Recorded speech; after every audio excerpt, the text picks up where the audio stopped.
business that we're going to go through before we get to our guests. But can I ask all members to make sure, and people in the audience and also our guests, to make sure that your electronic devices are switched to silent mode so that we don't have any unnecessary interruptions. Have we received any apologies?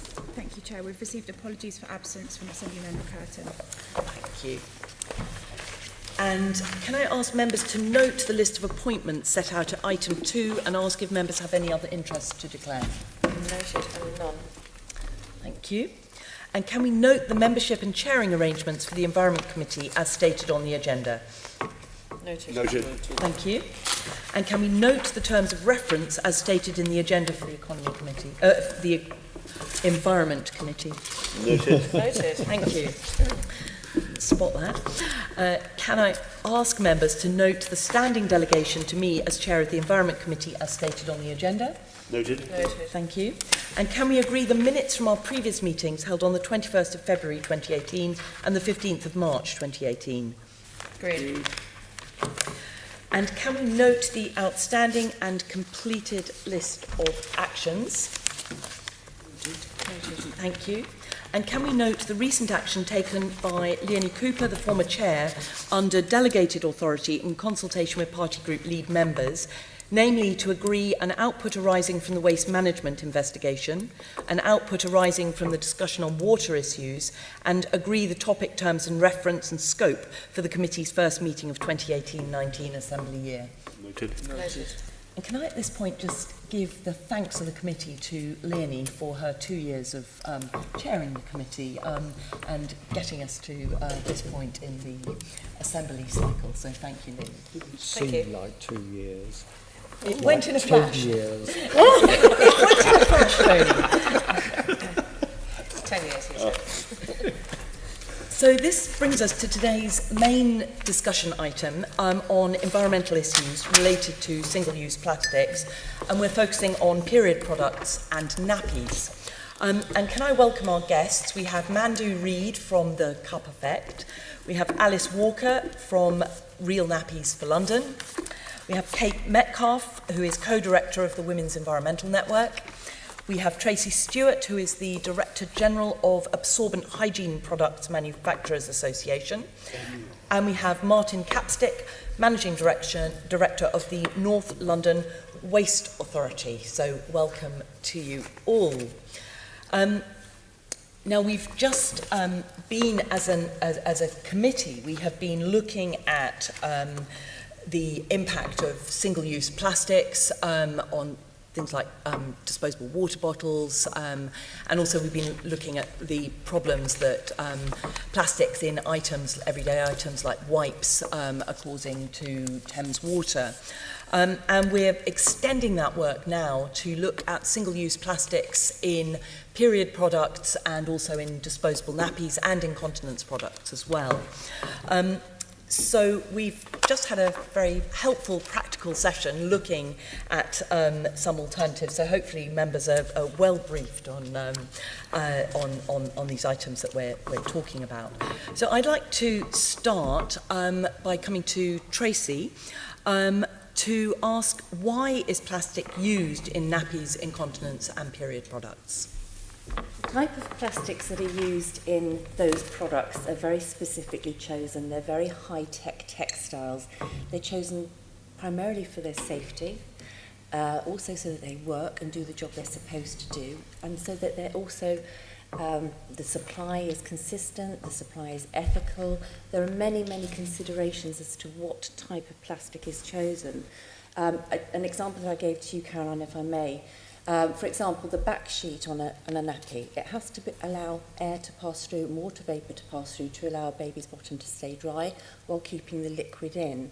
Another factor that's very important to us and that's really brought the carbon numbers down on disposable nappies is the way in which we're able to really tightly pack them now. Years and years ago, the packs would be that big, that wide and that high. I was telling Karen, I used to push 2 trolleys around the supermarket with my 2 children, nappies in one, groceries in another. We've managed to get those packs down to a really compact size. They're absolutely rigid. If you cut the pack open, it will immediately spring apart with the nappies bursting out because they're under so much pressure. Now, that hasn't just happened overnight. It's not been a matter of simply squashing them and wrapping them tightly. It's been a matter of developing that film, which has to be safe, has to work, has to do all the other things, as well as withstand that pressure in the pack. It would, any ordinary plastic would just split and burst, and the product would be wasted. It wouldn't be good for the baby. The nappy would split on the baby potentially. So to develop that has been a very significant technology, and also to develop the single wrap that goes around them as well. And that, as you can imagine, if you're talking about a pack that was that size, it's now that size, you can imagine how many more you're getting into a truck. You're taking trucks off the road, you're using less raw materials, you're using less energy, and you're using less fuel and all the other sort of raw materials that go in. So that's just one example, and that is why the materials are very specifically chosen. That's not to say that over a period of time they couldn't change. And I don't doubt that the best minds in the companies that make those products are looking at innovation. It's always a very competitive thing to always have the best product. But right now, those are the materials that are best for the product. They're the ones that work the best, and that's why they're chosen. Okay, thank you.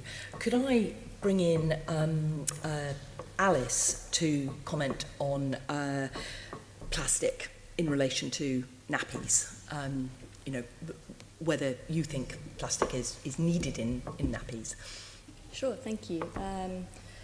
So, you know, standard conventional disposable nappy nearly has about 50%, you know, plastic in it, and you know, I don't think that super absorbent polymers, you know, the polyacrylates inside the nappies, you know, when there's cloth nappies available, I think it's that do a super absorbent job already. You know, I think there's opportunity. So I think the problem is the end of use life cycle of disposable nappies.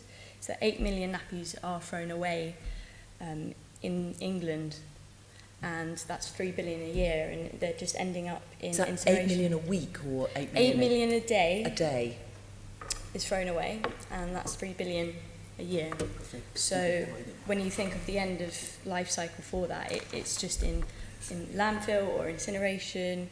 And when there's alternatives, you know, today's cloth nappies reflect designs primarily created by parents solving problems. They've noticed how much waste a nappy produces.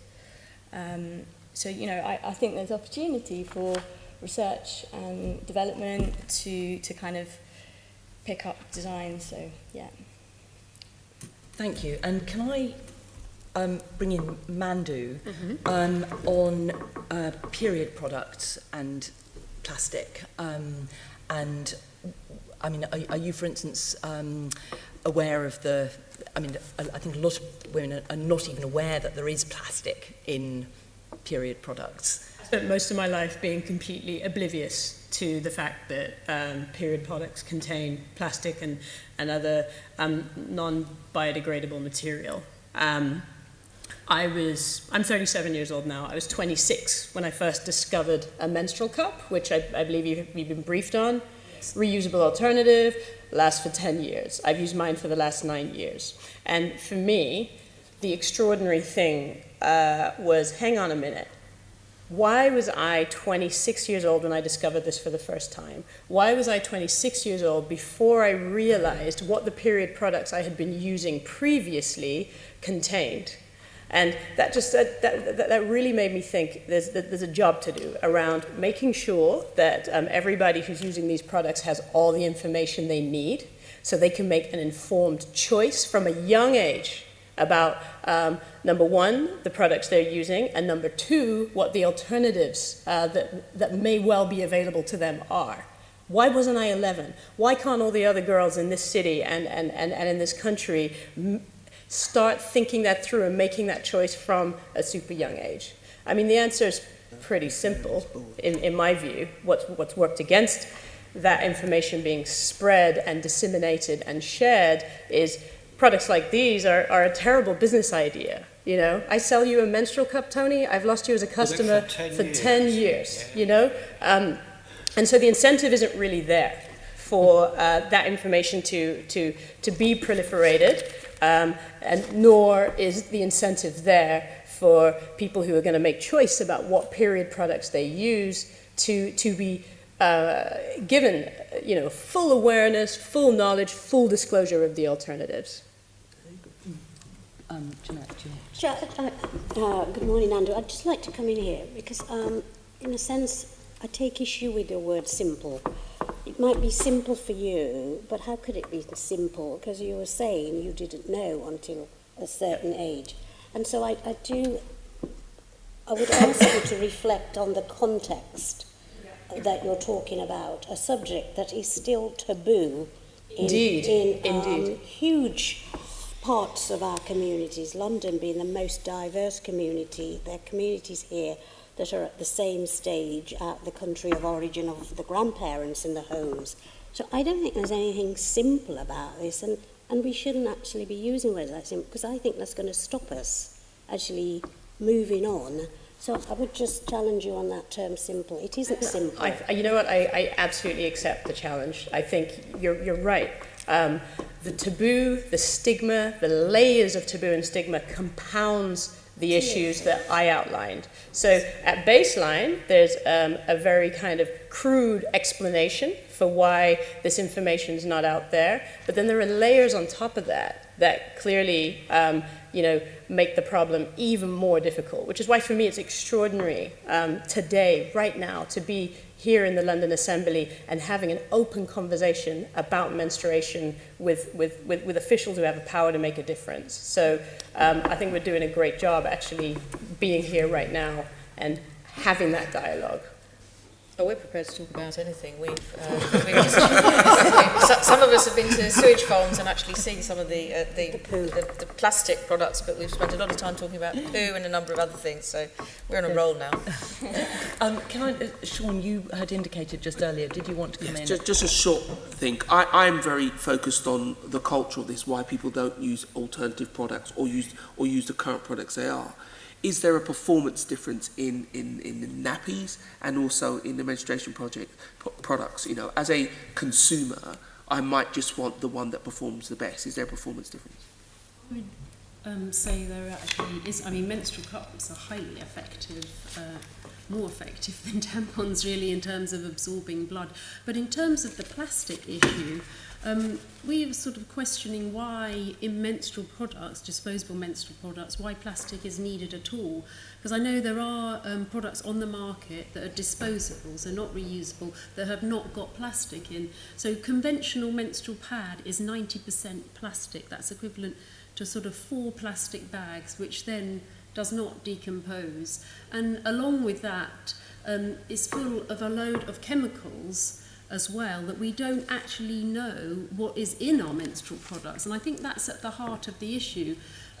So, if you go on the APFA website, for example, it's hard to find out the exact list of ingredients that are in tampons and pads. So I think if people perhaps knew the ingredients, then they can decide, okay, I do not want to put use those chemicals, put them in my body, or then putting them into landfill or into our marine. So I think it's all about giving people, consumers, as Mandu said, informed choice to be able to make these decisions that are right for themselves. And on performance, just to say, I think every woman is different.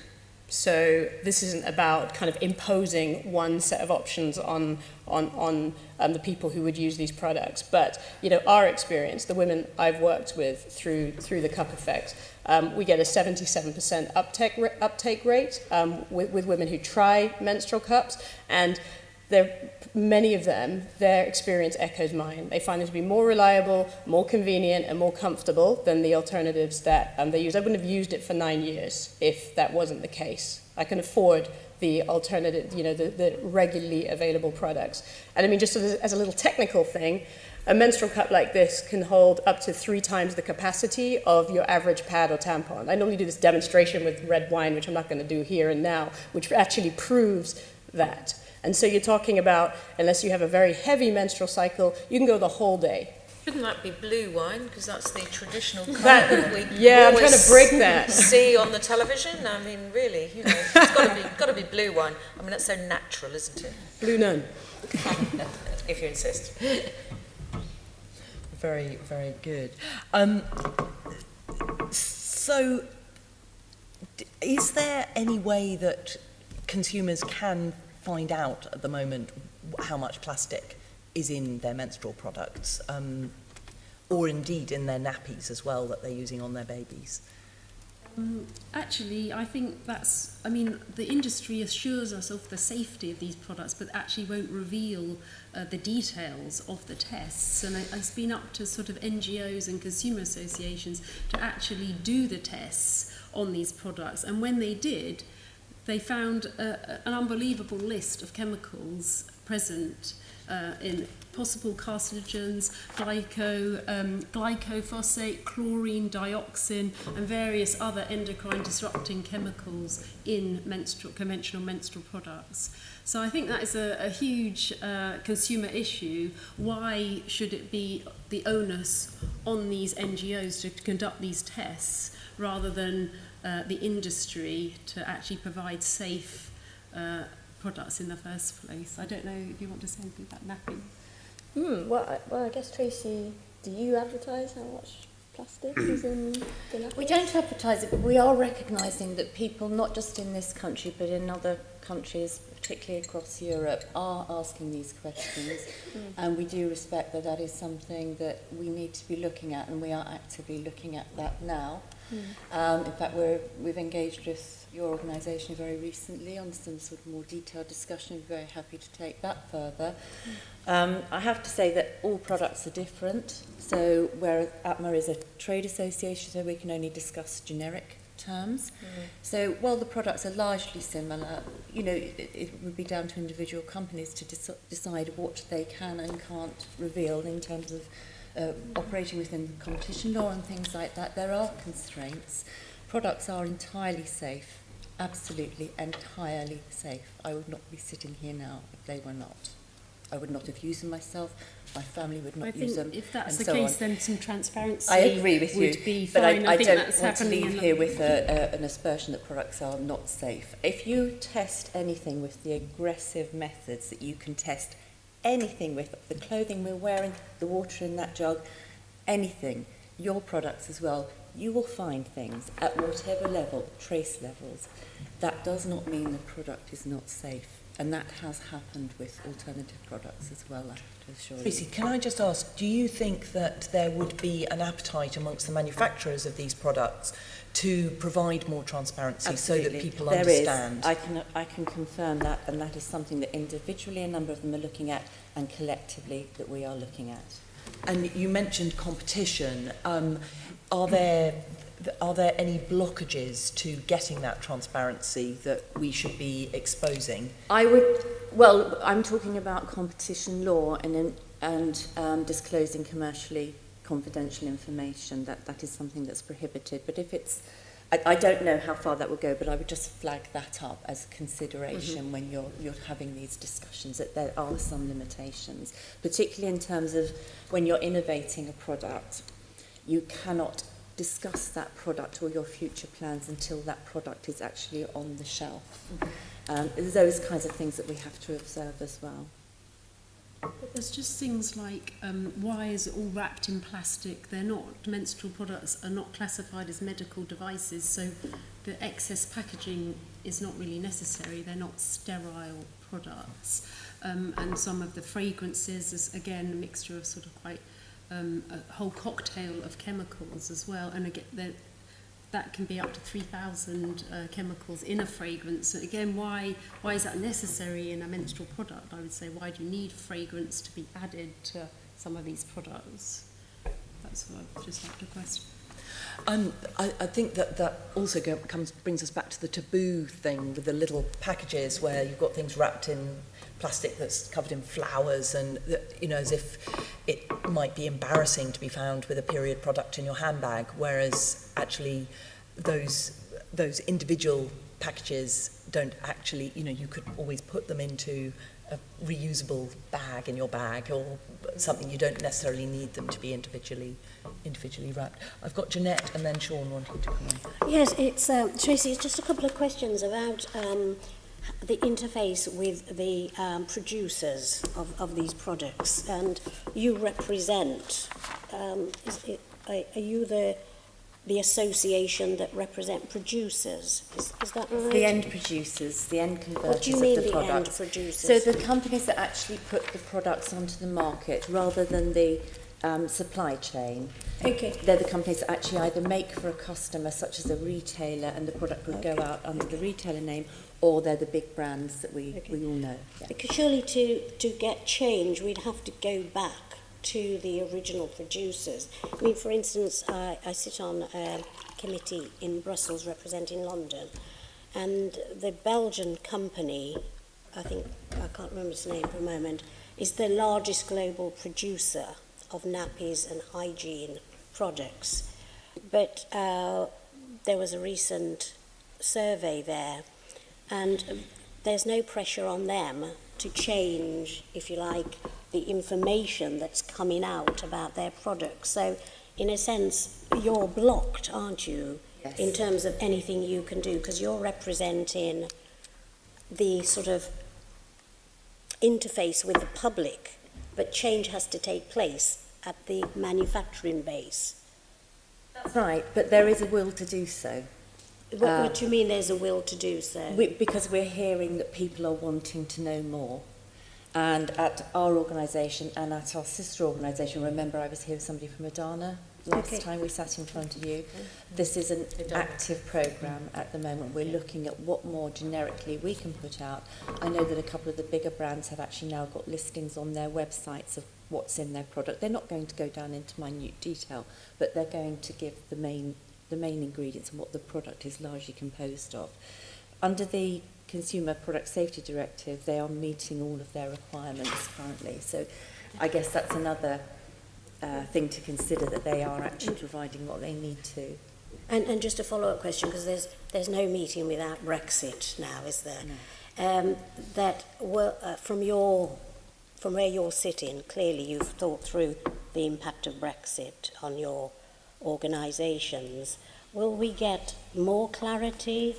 And will the cost of the products be higher, given that there may well be additional tariffs? Are you We're a long way from really knowing that. There is so little coming out at the moment. But all of what you have said is a distinct possibility, and probably quite likely. But at the moment, we've very little to go on. Right. We would like to know more, but there's very little actual sort of direction at the moment. Okay. So there are implications. There will be information and costs. Yeah. I would say so. Yeah. I would say so. Thank you, Jeanette. Sean, you wanted to... Just a small thing. Are we in danger? So we talk about the chemicals used in these products. We talk about, are they unnecessarily packaged and they're fragrant? Are we in danger of telling the consumer what they want? Some women may like the colourful packaging or the fragrance. Are you saying that should be outlawed, that is wrong as well? Or do you want to remove that choice? People need to have a proper informed choice of what the chemicals in these fragrances and the health implications, the possible link to cancer, infertility. But you say possible link, you could level that accusation at almost everything we consume, sit on, eat. If we do that way, the package will be an A4 sheet of paper with possibilities written on it. Is there And a the risk? packaging, I mean, it's creating so much waste per year from disposable menstrual products. They said, along with the packaging, generates 200,000 tonnes of waste per year. That's an awful lot that actually we could prevent. So I think a lot of people, the average consumer, doesn't want to see all the plastic in the oceans and ending up in seas, and this is contributing to that. So it's about letting people make the proper informed decisions with the right information, really. May I just come in on that? This is actually a discussion that we're having on weight with yourselves at the moment, and we've had some very polite and open correspondence between us.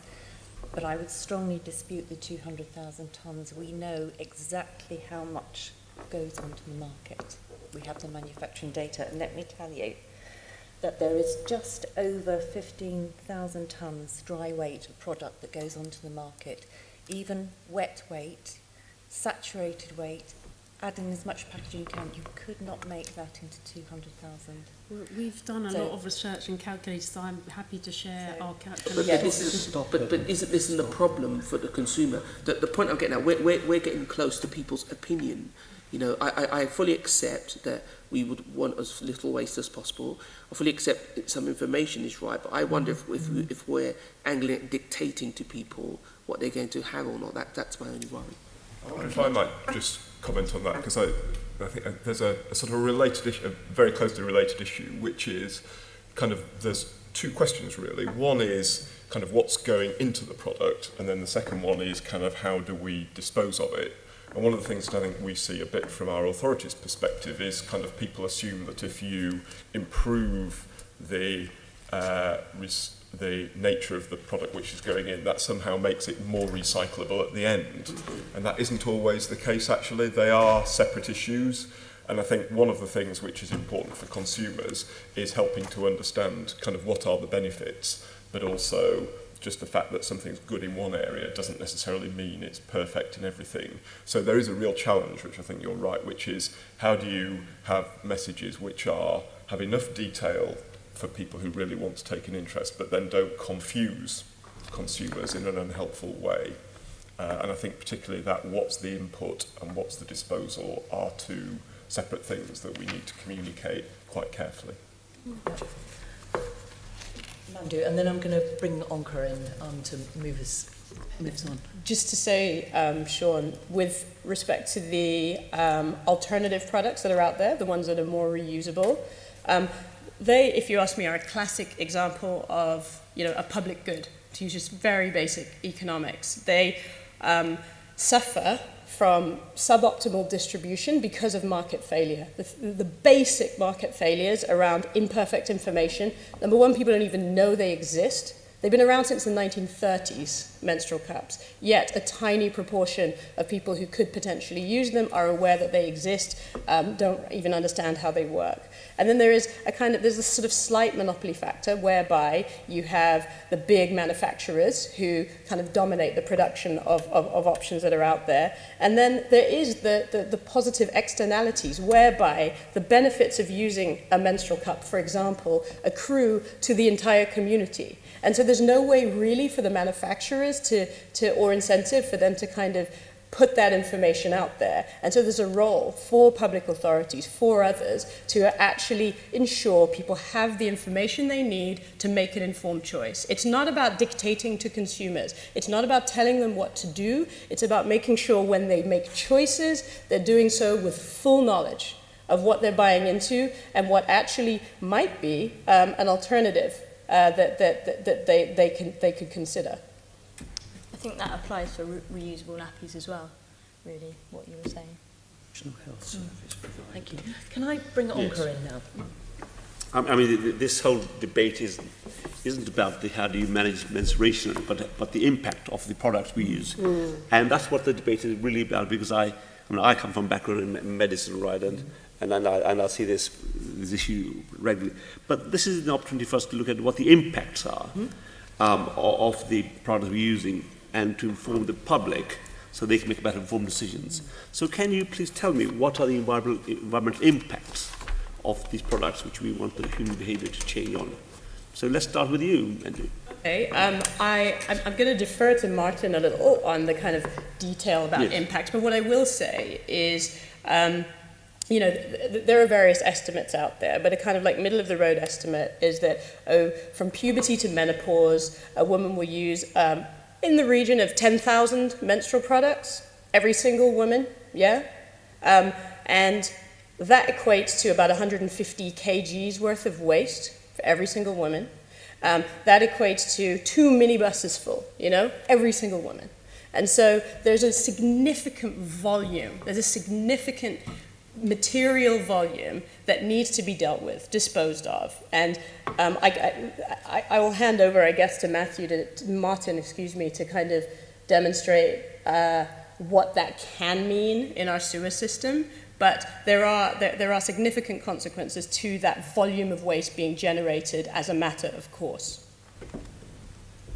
Okay, shall I have a go then? Yes. So if I start off with nappies, actually, which are kind of bigger by volume, for the North London Waste Authority, they're about 3% of our total collections. We collect something like 800,000 tonnes of waste per year. So you get an idea of the size. Broadly speaking, we spend £30 million a year on our main waste contract, which is our black bin waste disposal.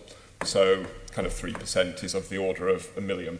So that's the North London council taxpayers spending £1 million a year to dispose of nappies.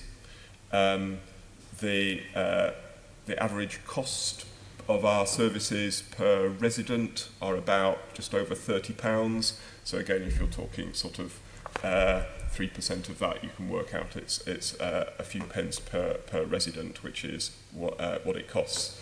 In terms of period products, I'm less able to comment. They're a smaller amount of the waste stream, but clearly they would still be subject to collection, disposal at the same cost per tonne. To the extent that that adversely affects Thames Water, and I can kind of understand that that's the kind of much more the social focus, or other water companies, their disposal are a matter for themselves and a commercial, so those don't actually come to us. So the costs of dealing with things which are flushed into the sewers is well over and above what we're having to pay for through the authority. And if I can say, those are the sort of the identified costs. The other thing which is a particular challenge for us on nappies, and again I realise it's kind of moving the debate slightly, so I won't go too far in that direction, is people who are, if I may say, kind of so impressed by the marketing of disposable nappies that they think they're recyclable. Not that that's what the packaging says, but you know, there's a proportion of parents who think that disposable nappies are recyclable. They put them in their recycling, that contaminates the load, and then means that we have some loads which go to our recycling facilities, which then have to be rejected and disposed of separately. So we don't quantify that by exact source, but nappies are a significant source of disposable nappies are a significant source of contamination. And again, helping people to understand the right route of disposal could be is an important thing for us. So I think that's probably enough of a stat attack for now, but happy to give you more details if you'd like. So certainly, let's talk about the menstruation products and the impact on water. I mean, they aren't all disposable, are they? Are they all flushable? No, but that is a huge problem. I think over half people, 60% of women flush it down the toilet because of, maybe they don't know, or because of the taboo around menstruation. They just, you know, want to flush it away and maybe don't know the impact. That has a huge impact on our seas and our rivers, gets into our beaches, rivers and seas. But even menstrual products can take up to 500 years to decompose. So that's another thing. And then on beaches, I think the Marine Conservation Society did a beach clean, and for every 100 metres of beach, they found 4.8 pieces of menstrual waste. So that could include plastic tampon applicators. Again, why are they plastic? They used to be cardboard. Panty liners, backing strips. So all of that can end up in our sewer system and on beaches. And even when it's in landfill, because of all the residues on these products, that then leaches again into our soils and into our waterways. So, yeah, it's like a toxic soup, if you like, in landfill that's affecting our health. And are the consumers given accurate information? So when it says this is flushable. Is it really flushable when it says this is I think on the packet, biodegradable? Is it really biodegradable? I mean, is that information accurate? I think it says don't flush, or it's in tiny writing, so people don't look. There's not enough information to know about that as well. And people don't want to talk about it, as Mandu said. This is part of the whole culture of sort of shame. And even I think some of the conventional manufacturers have played into that. Think of all the adverts never showing blood and blue, and it's all something you've got to sort of hide. That doesn't sort of help to have honest sort of discussions about how to deal with it. I have to ask one thing here. Is there a problem with a lack of bins in toilets? Is that something that contributes to people flushing? That could be a factor, yeah, definitely. I think it really varies. When I used to use disposable products, I would typically flush them. And I think that was what felt more convenient for me. I was a bit lazy. It just felt like a bigger deal to kind of wrap them up and put them away in the bin. That was what I used to do. And I think that I'm not uncommon. If it's 60%, I'm certainly not uncommon. And so there was just never a moment where I had a dialogue with myself where I was confronted by what the consequence of that might be. So there was nothing to kind of stimulate me to make an alternative decision. And so I think there's a big gap there and work to do in that particular. Tracy, you want to come in? Yes, just a couple of points. If I might just get one small point out of the way. The blue liquid is actually a requirement of the taste and decency rules for advertising. So that's why it's used. None of us are frightened of talking about periods. Sure. I mean, it's so embarrassing, isn't it, having periods for women? Yeah. There's very few women that really have them after all. And we have no taste and we have clearly no decency. Have they relaxed that now? Because body forming is red liquid in the most recent recommendation coming on. Maybe they've changed their mind. But that is the reason for that. But if I might also say, no sanitary protection products are flushable. They shouldn't be flushed. Absolutely not. We would be entirely with everybody here on that point. We don't want to see our products causing a problem. We are looking at improving the labelling on products, and hopefully it's going to be a fairly big change. When I was here last time, we detailed the new guidance for wipes manufacturers, which is to bring the do not flush onto the top of the pack in a bold specified symbol of 2 specified sizes, and they're actually quite large, and on those products that are really doing it now, I probably can't mention the names, but they're very, very noticeable. There's mixed interpretation of the guidance, but they have got until October, the end of October, to sort of get this on their packs, and that's really important. And it's leading the way, and we're actually seeing other initiatives in some of the supermarkets where they are putting that symbol on in various sort of formats onto other products, which is great.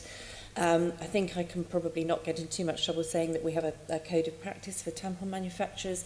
The last time we reviewed that, we specified the symbol. We're reviewing it again now to see how much further we can take that forward as well. It's really, really important, and we do not want to hear those products causing a problem in sewers. It's vital to us. There was a report that came out by Water UK, which was put together by the 11 water companies. The industry supported it, and also DEFRA supported it. I'm not looking to defend anything, but I will say that actually surprisingly little femcare was found in that. The vast proportion is possibly where there's some confusion over the weight figures, was wipes. Absolutely wipes, non-flushable wipes. We had 75% of the blockages that were examined, or the identifiable mass, was baby wipes alone. And the vast proportion of the remainder was other types of wipe, like facial wipes and surface wipes, and some femcare, but the femcare was literally a few percent, which actually we were pleased to see. And actually, I think, I'm told 1 or 2 tampon applicators, which actually was a nice surprise. Just one more question about education, okay? I mean, young girls, when they're about to start their periods, they probably get education about this from or should be getting education in their classrooms and from their parents. And parents may not be fully informed. But do the classrooms or the teachers, do they discuss the range of products available for the girls to manage this very real biological situation they'll be finding themselves in? They should do. But does it happen actually in our schools at the moment? I think it's very rare that it happens, partly because a lot of the teachers themselves are not aware of the alternatives. And may not be confident, even if they are aware of the alternatives, to stand up in front of a classroom for some of the reasons that Jeanette mentioned around the stigma and taboo, but also just the simple lack of knowledge. So there is a real gap there. And one of the things that tends to happen across the country is the module where kids are taught about menstruation and how to handle it and how to manage it is more often than not kind of outsourced to the big manufacturers. You get the Tampax lady who comes in and she's the one who leads the session that takes the girls, and usually the boys are kicked out of the classroom at that point, takes the girls through, this is what your period is and this is how you handle it. Clearly there's an incentive, a vested interest in a disposable menstrual product manufacturer in actually not giving much airtime, if at all, to the alternatives. So this is why some of the alternatives should be seen as a public good. There really is an opportunity for schools to be equipped with, teachers to be equipped with the knowledge and information to impart effectively to their students. We could make a big change in people's ability to make an informed choice if we zoomed in on schools. There's a recommendation here too. Indeed, recommendations falling out of the air. I think we've been contacted by concerned parents. They didn't know that this was happening in their schools, that some of the big brands, and they were outraged. And it was even done through NHS nurse, but through only giving the products from the big brands. And yeah, quite a lot of parents have contacted us about that. So. Thank you. Thank you. I've got Leonie indicating. I just wanted to, actually, maybe it's a question for my colleague, Assembly Member Zahota, who in a parallel life is also a GP. And my question is really, are we getting the messages out about real nappies to parents when babies are first born via the NHS and GPs and nurses, and getting those messages out? And also, are we getting those messages out for young girls? And actually, I think some of the messaging is too late in schools, starting with girls when they're 15 or 16. Actually, maybe schools should be having those sessions with girls a bit younger. But are we also getting those messages out through the health service? Because, people go regularly to see the doctor or the nurse, and is it also at that point where those discussions should be taking place? And I just, I guess to all of you, but maybe start with Alice on the nappies front. Thank you.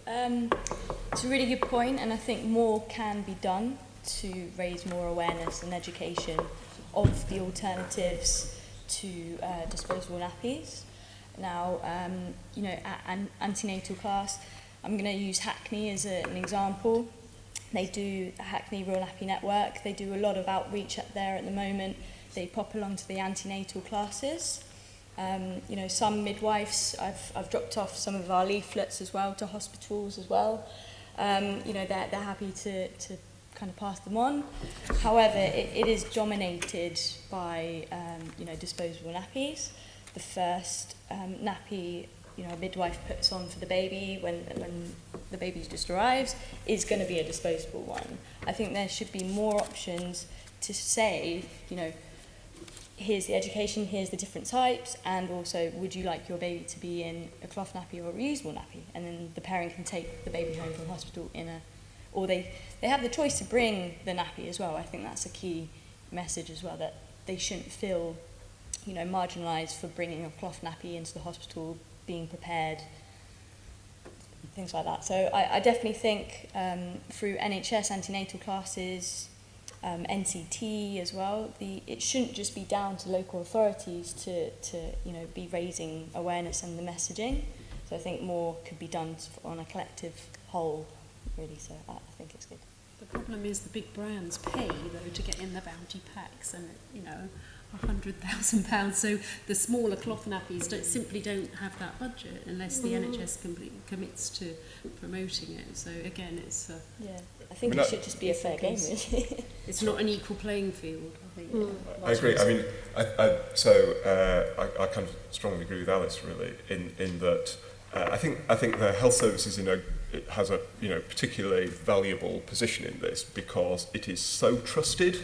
Kind of one of the things is, you can put out information, but if you put out information through the health service, it's much more likely to be trusted. So that, I know it has a lot to do, but that makes it a particularly valuable place, and particularly in the lead up to childbirth, when actually there's a series of interactions. So it's not you're popping into your GP and with any luck you don't have to see them again for another 10 years.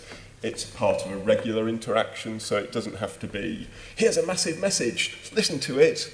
It can be kind of helping parents to prepare and think, because I think kind of one of the things which, a bit of the intelligence we get is that, parents generally who go for reusable nappies kind of think about it in advance. They don't have a baby and suddenly go, right, I better go and buy a load of reusable nappies. So helping people to think a couple of months out, would be a really useful thing. And I think that's not, forcing people, because I can definitely understand that, although they're significantly improved from when I had children, still parents would, some parents will choose not to use them. And indeed some parents who strongly favour using reusable nappies will also sometimes use disposable nappies, if they're out on a trip or kind of, maybe their childminder kind of requires that.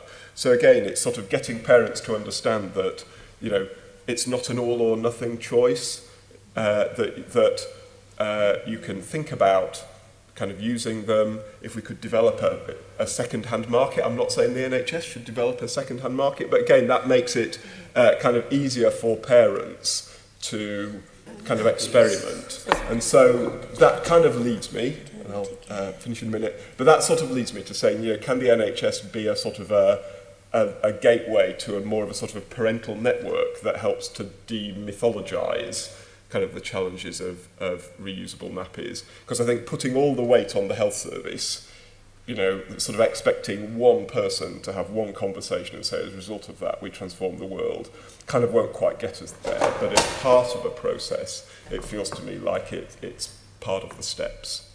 Yes, I mean, certainly I think in terms of any form of behaviour change, having regular messaging from multiple sources, which is why I was asking that question as to whether or not that would be helpful, and thank you for that. I think it's okay. Can I add a bit more? Is Yes. that okay? I think also nurseries as well is a really big aspect, and I don't think we mentioned it. No, I did mention it in my question. Did you? Yes, Yeah. I said doctors and nurses. Yeah, Nurseries. sorry. Nurseries. Nurseries. Oh, nurseries. Nurseries. So the Nurseries, places definitely. where the Yes. children are being looked after. Yeah.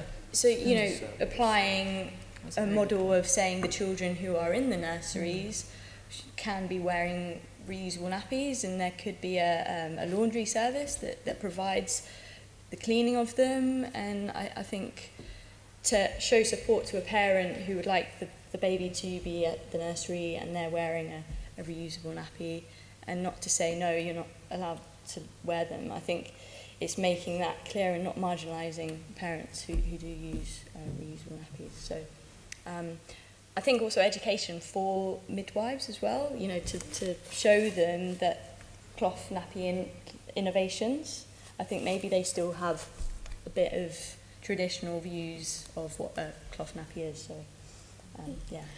Jeanette, you want to come in, and then Sean, I'll be bringing you in after to No, move on to I mean, the next section. it's just, I think the time we're in is so important, and this discussion is so important, that I would ask through you, Chair, that we contact the Royal College of Midwives, because I would hate for us to be thinking they are not already doing this. Good practice is usually at the leading end of change before it becomes, if you like, authorised, and the RCM would be able to give us that information and tell it. I totally agree with you, because, as Martin says, it's a series of meetings and interventions, and at that point of life, I did a bit of it myself, where you are that person's trusted advisor. That's a good point, but I wouldn't want us to go away thinking that that's not being done now. Okay, we'll definitely ask for that to happen. Yes. I would say, if I could, Chair, make And really we should be hearing evidence from the guest rather than... Indeed. But I just want to make one comment, right, is of course that manufacturers do give free gifts to new mothers when the baby is born, giving a gift pack saying this is the nappies on it. So they still get the voucher back. They still get this packs. But also, I think the education process, right, has to start from our schools, okay? Because let's not medicalize having babies or periods, right, more than they need to be. Because I mean, it's a normal physiological event, right? Okay? And I think education in schools is very, very important, right, for girls about to start their menstruation. And that the build-up to a pregnancy is a long-term thing, and there needs to be discussions about that. And also, I think help groups by mothers and babies, they're important, okay? Because I remember the days when babies were brought up and you went to your neighbour to ask for good advice rather than going to the GP, right? Okay. So I think by this sort of thing, it's a community effort, right? And giving support groups and self groups. This is what we should be doing. So you mean more networking of information? Yes, rather than just leaving it on the NHS, right, or to the GP, right? And I think they're all quite midwives will tell you also there's a shortage of midwives in this country already. Yeah, indeed. Well, this is why the bottom-up schemes like Real Nappies for London is so important, is because it provides that extra support for knowledge and information to parents. And you know, it's just crucial, and it's so difficult sometimes just to put the message out. But I think, yeah, just more support for you know, cloth nappy networks, cloth nappy libraries, you know, bottom-up schemes like Real Nappies for London. You know, it could help alleviate pressure. But like Martin was saying, that, you know, going to nursery or antenatal classes and hospitals, there is that direction as well. Yeah, sorry. Can I just ask, a cloth nappy library, is that where you borrow nappies or you borrow books? Yeah, so cloth nappy libraries, they so it's kind of like a kind of sharing, hiring system. So one of the main challenges is upfront cost to buy reusable nappies, but cloth nappy libraries, there's a UK cloth nappy network that basically have packs, and then parents can hire them out, use them for a few weeks, see how they go, and then bring them back. Fantastic. Sean? I'm directing my comments to you first, Martin, and then we'll go wider. How could these products be less environmentally impactful? Would it be possible to recycle these products? So I'm talking about disposable nappies. I'm talking about disposable one-use menstrual products. Is there any way they could be environmentally less impactful than they are now? So thinking about, kind of as I said earlier, you've got sort of what goes into them and what comes out of them. Focusing on disposal of them, it's very difficult because at the moment the waste that we collect effectively either goes in most boroughs, either goes into a black bag, which is collected and then disposed of, in our case predominantly for to be converted into energy. To be burnt, or it goes to our recycling facility or it goes into the green bin rather, and then taken to the recycling facility where things are separated out. Now that recycling facility doesn't have the capability to recycle the contents of nappies.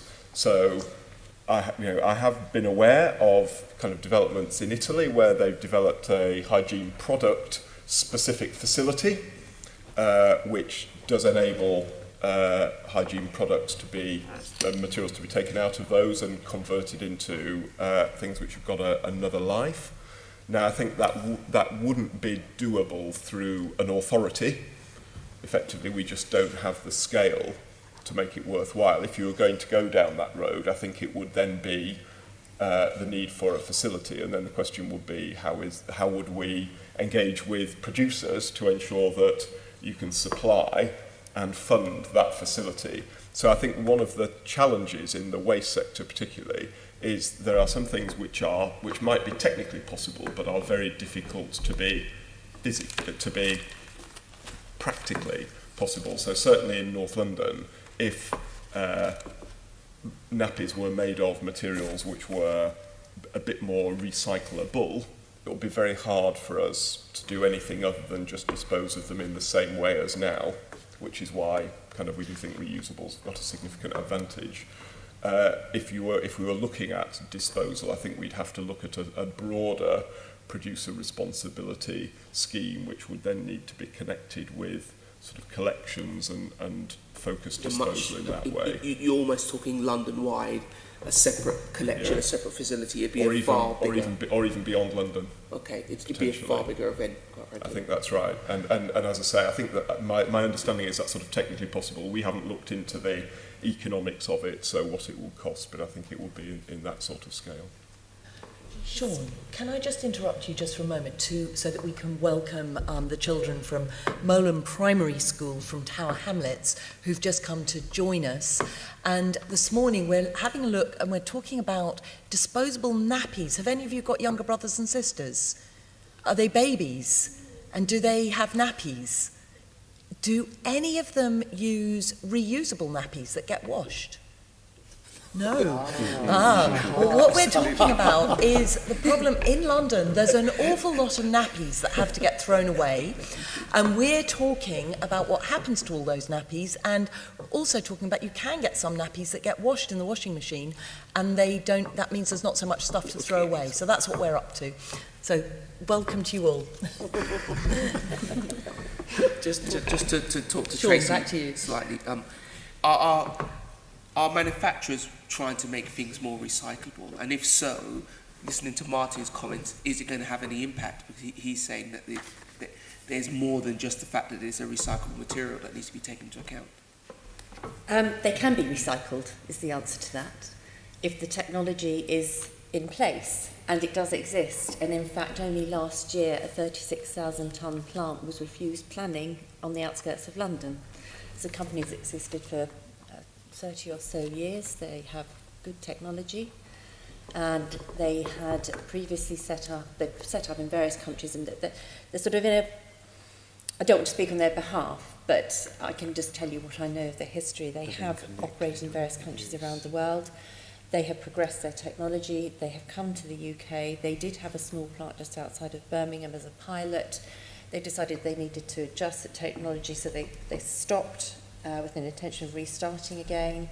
They were all ready to go. In fact, I'll come to it in a minute, but Caroline has met the firm I'm talking about, but they simply couldn't break through the planning problem of people saying, we really want this, but could you put it somewhere else, please? And that's the difficulty. There is an operation in Wales that's been going on for quite a number of years now that deals with nappy waste in Wales. There is a company based in the West Country that has a food waste collection process where you can put another system onto the front end. It will remove the plastics, and the rest of the nappy will go through with the food waste. They've got just the right kind of materials to make AD, which is, with the food waste technology, work really quite well. Certainly one of the main brands at the moment, you're talking about Italy, has actually now got an operation in Italy, is looking to come to the UK with that. The other brands are doing the same. But ultimately, if the technology is in place, and it can be small plants on farms, or it can be bigger plants like the one that was planned for outside of London, yes, they're recyclable, and there's a market for the output. That's great. Almost to go back to Martin's comments, there's a difference between it being technically possible and it being physically possible and also viable. And in one sense, that's an argument for recyclables, because the planning issue will always be an issue. And if you can avoid that by having something that's recyclable, in my little head canon, that goes on the side of recyclables being a more viable and more welcomed option. And that's why, because my worry with the recyclables is scale. Sorry, do you mean reusables or recyclables? Reusables. My worry is scale, because the scale at which the current disposals are being used are a huge problem for reusables. And I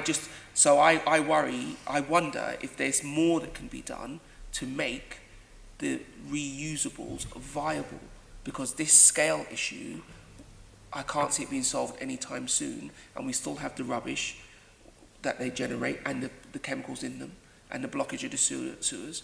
So again, just to really drill down, are manufacturers, producers then, are they working together with waste authorities as well to make these sites more abundant? Will they be around so that a council can get access to this stuff?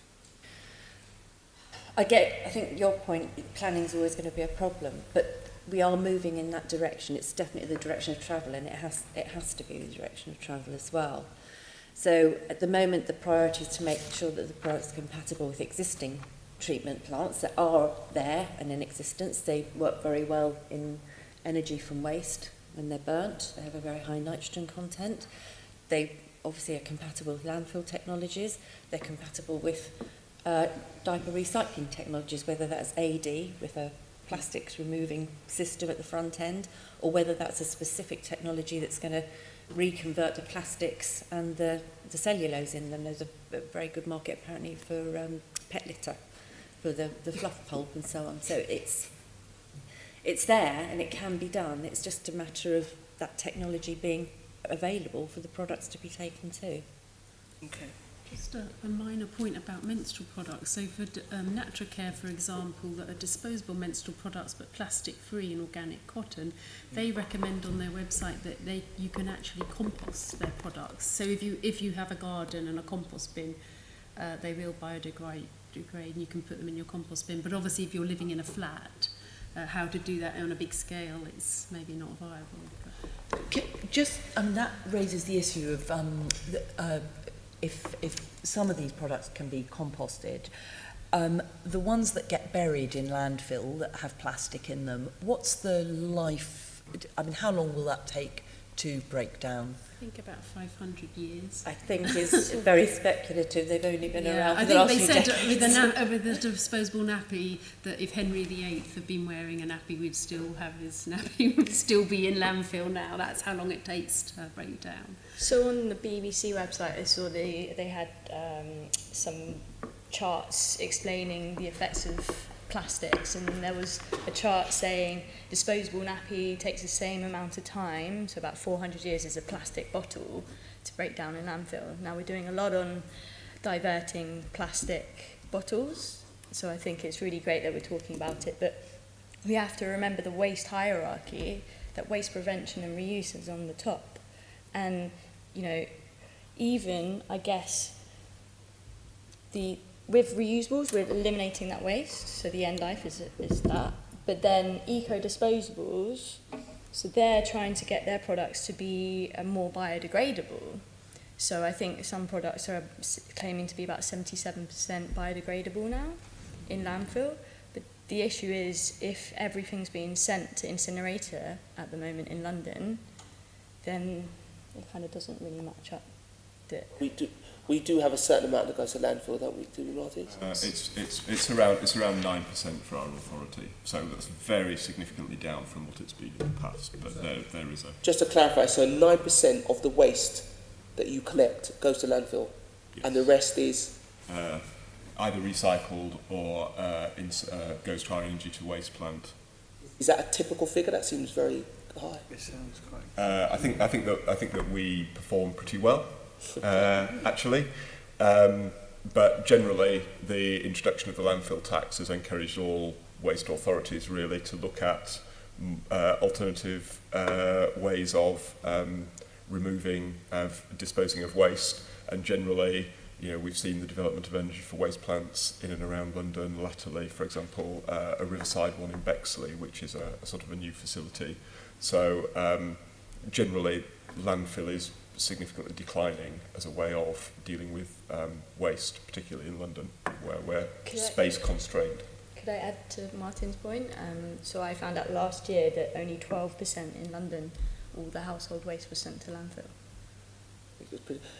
And when we talk about the environmental impact of these products, both reusable and one use, is there a difference in the energy used to produce them in the first place? Because I suppose if something is going to last a long time, is it of sturdier component parts? Does it take more energy to produce? Is there a significant difference in how you produce it? The Lifecycle assessment that was run by the Environment Agency and published in 2008, which was an update of one that was published in 2005, showed that there was pretty much equivalence between the two when you take into account everything throughout the whole life cycle of products. you know, as you say, one has longevity and the other has, you know, and we'll use sort of water, and that water bit is wastewater that goes into wastewater treatment plant, whereas ours go into landfill. And when they're thoroughly examined, they are about the same. So we say it's Are you talking about choice. washable pads compared I'm to... talking about, no, I'm talking about nappies, sorry. Nappies, Okay. 2000. Right, okay. About nappies. The way I understood the life cycle analysis for the 2008 one is that it does say that reusable nappies are up to 40% better for the environment, following a guideline of, you know, you're not tumble drying your cloth nappies, you're line drying them, you're not washing above 60. So what's failed to be noticed by the media is that cloth nappies are 40% better. Depends if people stick to those situations, aren't they? The problem we have in London is the ability to line dry is a little bit of a luxury for most people, quite frankly. Yeah. I used to live on a flat on the 5th floor. No. The tumble dryer unfortunately got used. Do something, because we have to be to look at the reality of these things. Because you say it's 40% better, but how? Is that from an energy point of view? From a, you know, what is the clear comparator here? Because if you're asking us to recommend that public resources are used to promote a particular thing, we have to be very certain that that thing does have the public good, you know, as you say. So when you give us a figure of 40%, it has to be a comparator that we could easily explain to people who are not deeply interested as we are now. Do you see what I mean? I don't understand what that 40% means. Sean, I wonder if we should get those figures sent to us after the we meeting. That might be helpful. Well, just before I move on to Leonie, there's one thing I just wanted to clarify. When the plastics in these disposable products are burned in incinerators, and it seems that 90% of the disposable nappy waste is being burned, what is the environmental impact from burning those plastics? Do you have any information on that, Martin? I can give you a separate note on that, but basically our incinerator is subject to emissions standards and emissions monitoring, so we've got to make sure that what emerges from there is filtered so that it matches Environment Agency standards. A little plug, as you may know, we are developing a new energy recovery facility which we hope to open in 5 or 6 years' time, which will have even better performance than our current one. But it's absolutely essential that the emissions from our energy from waste plant, as with all of them, must comply with Environment Agency limits. So I can give you a note on what actually comes out of our would be helpful, but is it, I mean, if there was less plastic going through your plant, would that make your life easier? I mean, does that, you know, make it easier to run?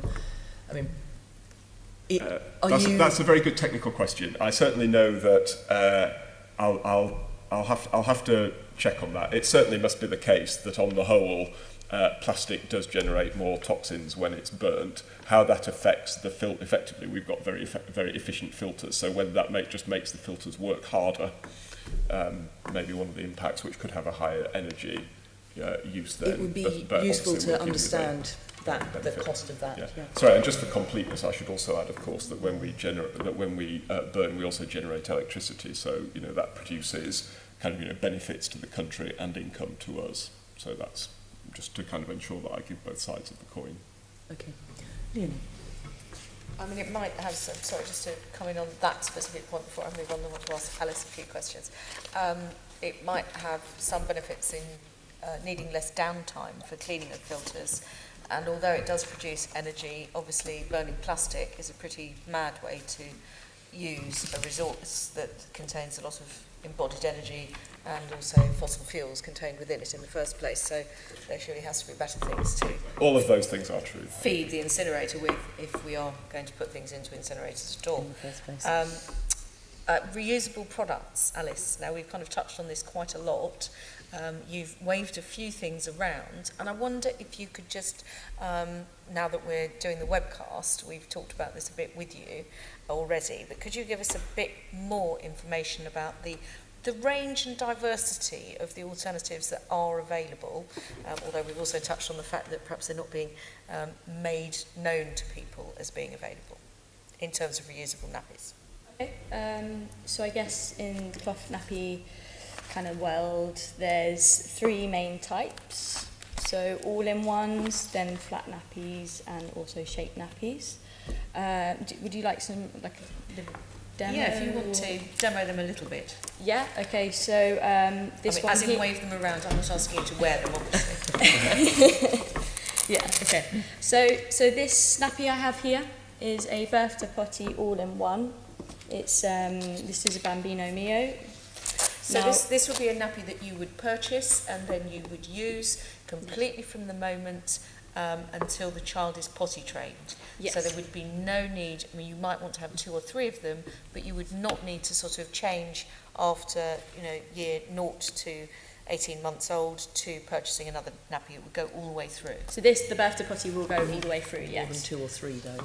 So on average, you would be looking at about 6 nappy changes a day for disposables. So about 5,000 over the 2.5 years that a baby is expected to be in nappies. So for cloth nappies, it varies a little bit depending on the age at which you start using reusable nappies. So from 8 weeks to 6 months, you might need about 20 reusable nappies in your stash. But if that's an average, so it's normally 18 to 24. So from 6 months onwards, you'd need about 15 nappies. Okay, so that goes on a cycle where you're washing it, say 3 times a week. Okay, so I guess we can talk about the costs a bit later. But in terms of nappies, so this is the all-in-one. Then you can also have a shapes, so they vary as well. So in materials, cotton, organic cotton, bamboo, hemp, microfiber. So they're the types of materials. Then you kind of have your traditional styles as well, where you can have flat nappies, which traditionally were called terries. So the idea with pre-folds is that this is held in by a nipper, but you don't always need it. So a pre-fold you put out like this. So that's a completely flat nappy that you then fold up. Yes. So There's like 3 main folds really. So a newborn fold is one I can show, but then after a while you can just fold it and then plonk it in the wrap when your baby gets older. And the best thing about the nappies is they're so versatile. You can pick up nappies for free. Parents pass on their reusable nappies when they no longer need them. So the upfront cost could be eliminated completely. But I'll just show you as we're here. Might as well. So you could just bring it in, plonk your baby on top, bring it down, wrap it in. Sometimes the wrap holds it in place, but you might need a nipper just for that time. And then wraps vary from shapes, so they adjust by size, or they can go up as well, birth to potty. So, like so. Yeah, so they're very versatile. That didn't take too much time to put on, and you didn't have to wash it. Sorry? You didn't wash. Okay, when you're in real life, you'd wash the child would be wriggling. It would take a lot longer. Okay, obviously don't pick up the baby. I don't think the child wriggling or needing to be washed would vary as to whether or not you were trying to put a disposable nappy on or a real nappy on.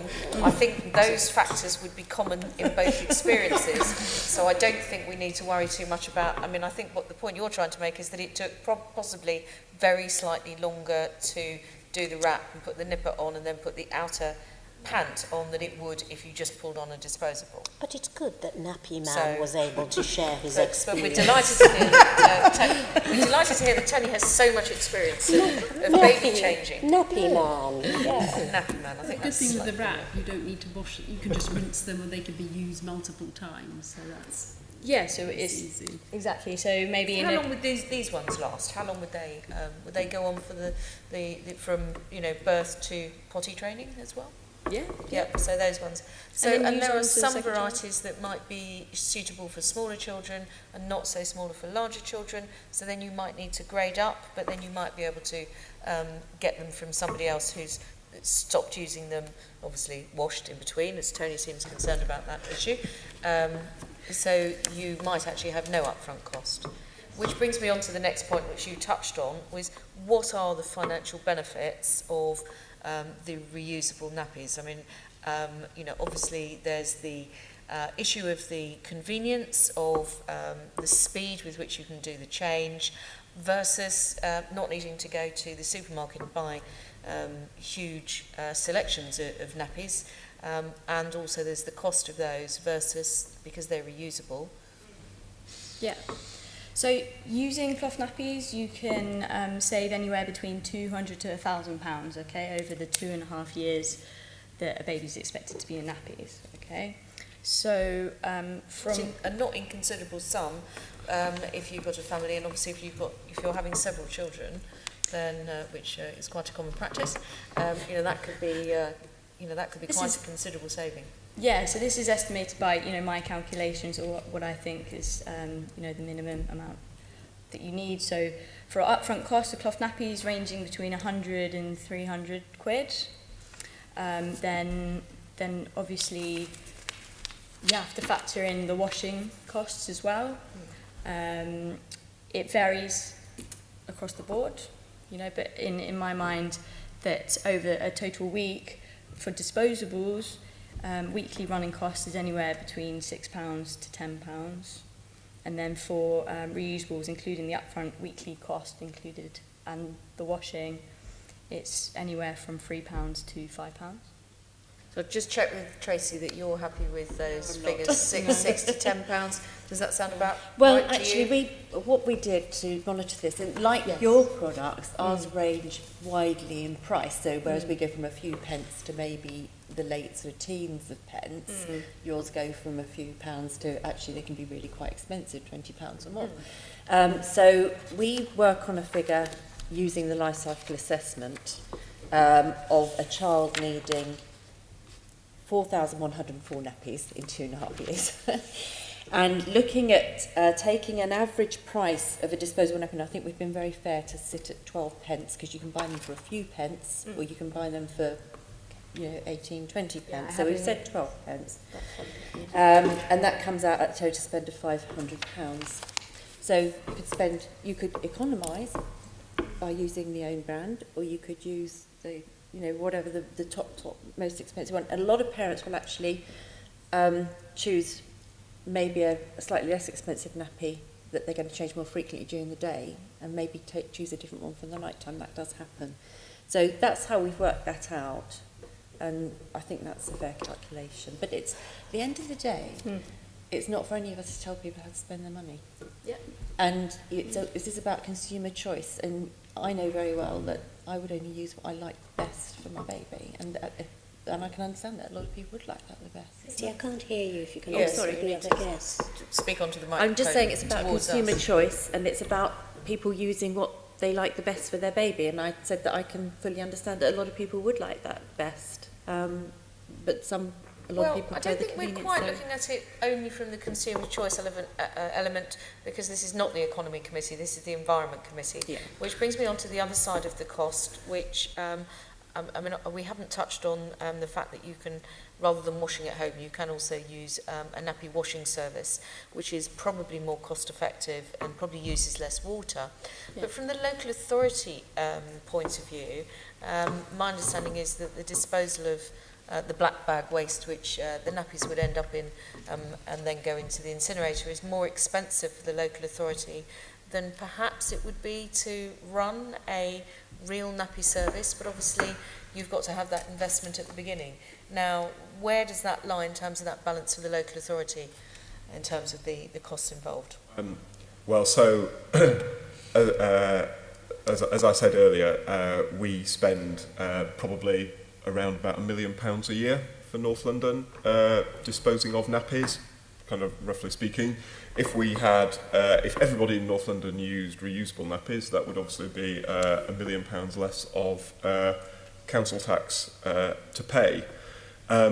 What we do offer, and working with us as organisation, is a voucher for most of our boroughs offer a voucher for parents, which currently is £54.12, which is improbably precise, but that's our assessment of sort of what we save. So if as a parent you decide to use reusable nappies, you can apply for a voucher, which effectively means that the money that we would have spent on disposing them, we give to the parents so that they can buy reusable nappies. I would say there isn't overwhelming evidence that there are parents who go, well, I wasn't going to, but if there's 50 quid in it, maybe I will. I think it tends to be, that can be one of a number of factors. I don't think that's a factor in its own right. And I think I kind of agree with Tracy that there's kind of lifestyle choice as well as cost. But then sort of every little helps, as they say. So how many people take the option to take up the voucher? How many participants in your voucher scheme do you think you have now? So at the moment we have just under 1,000 in North London. And how many boroughs is that spread across? So that's 7 boroughs, which is Barnet, Camden, Haringey, Hackney, Islington, Enfield and Waltham Forest. Yeah. So, I mean, if you were able to quadruple that, I'm assuming that there are that many parents across those 7 boroughs, I would imagine very many more, that would then start to reduce your £1 million spent on disposal, and potentially there might be a balance towards it costing you less overall. I think probably given the scale, if we kind of think that, as I say, £54.12 is our calculated what we would have spent, if we certainly reduce our, to some extent, our costs of disposal, and we're giving equivalent vouchers to help the parents, then we don't particularly make more money out of it. But what we do end up is kind of a move of costs away from disposal into helping to do something more sustainable, which is a public good. You're saying really. It's cost neutral, but environmentally, obviously, Yeah. it's more friendly. Yeah. Right, from our That's a much better way of putting it. Thank you. Perspective. Okay. So I think we've explored some of the benefits. I think for the parents then, in terms of the finances. I think we've just touched on some of the environmental benefits as well. What factors do you think influence people to still choose the disposables? What do you think can be done to influence people away from the disposables? And I'm going to ask Alice first, and then I'm going to bring in Martin, and then I'm going to ask Tracy for her comments on that as well. Plus, I'll stick with those three. Brilliant. So obviously convenience. Parents. Convenience. Yeah, parents want something easy to put on. And I think convenience, accessibility to the items as well. I think what Sean was talking about earlier as well, drying space, so the ability to be able to use them. Washing and drying, so potentially the nappy washing services could be quite important there. Exactly, to economies on scale, doing it better and definitely. Time as well, parents, they're constantly on the move. I think that's a factor influencing consumer decision as well. Support, if it's a fairly new thing that they're treading into, they might feel that they need a bit of extra help. That could be support from a partner, if the carer of the child is not really, so like a grandparent or the parent's not really wanting to use cloth nappies, then that might affect, say a mum's decision or vice versa, So support stroke a sort of peer, not quite peer pressure, but that sort of, if you're not surrounded by other people who've made the same choice, you feel different and an outlier in some way.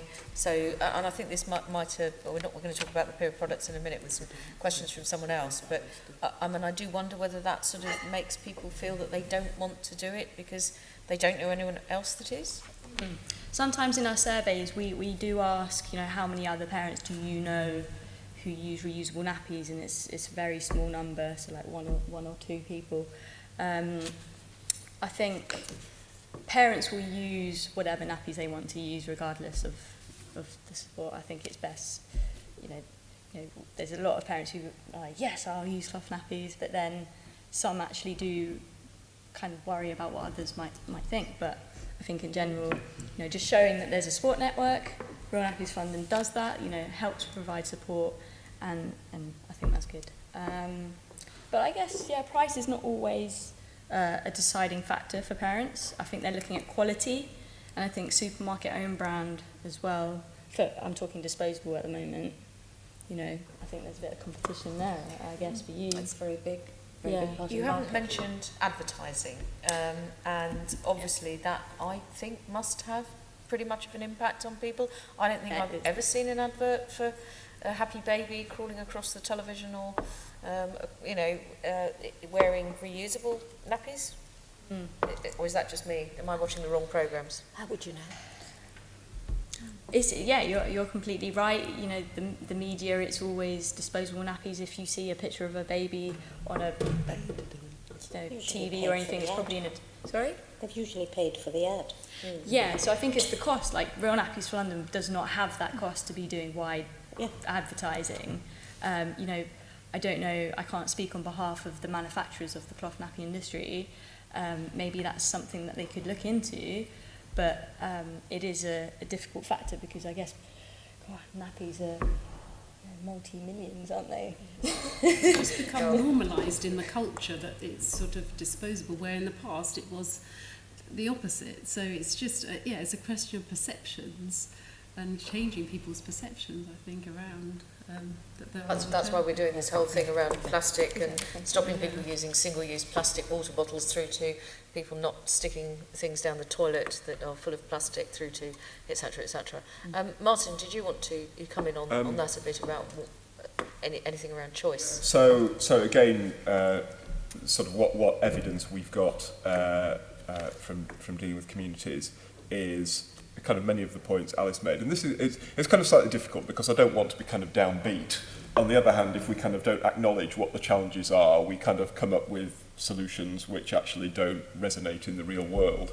So kind of amongst the things, in addition to what Alice said, which I think do have an impact, are the fact that people still associate, the sort of the comedy image of, you put the fold-up nappy on a new baby, pick it up, and the nappy falls off, which was a sort of a staple of 1970s sort of sitcoms, kind of still is an image that people have got of it. And the kind of question is, how can we get people to understand that they are kind of much more user-friendly than they used to be, where it's probably not grandparents and great-grandparents who will give that advice, which I think does come back to how do we kind of create kind of more of a support network. And I think I'd pick up the point that you made, which is it's not so much peer pressure, but I do think that there probably is a little bit of, if I put my child in real nappies, then I've got to stick with it. I can't just experiment, I've got to be fully committed, and actually we kind of just need to enable people to kind of feel, actually you can try these things. It's not I've got to succeed and no matter how it goes, and therefore that sort of causes people to avoid that choice because they think once they've put themselves on that side of the argument, they've sort of got to stick to it. I think, it's a thing that we should encourage people to have a go, and if we can kind of create the resources to enable people to do that.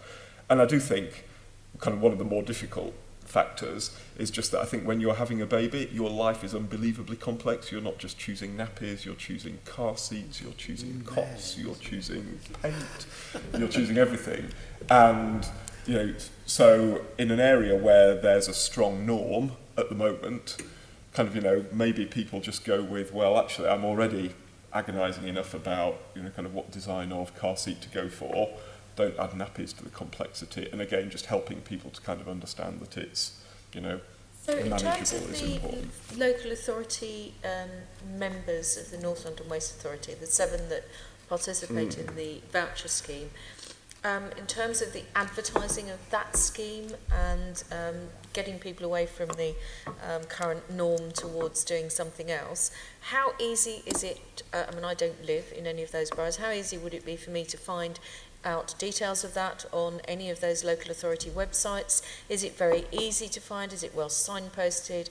Would I completely understand what I was looking at, so that when I'm going through that sort of hugely life-changing moment of moving from not having a baby to having a baby and all these new, amazing new things that I suddenly need to think about, how easy are we making it for people to find that from the local authority end?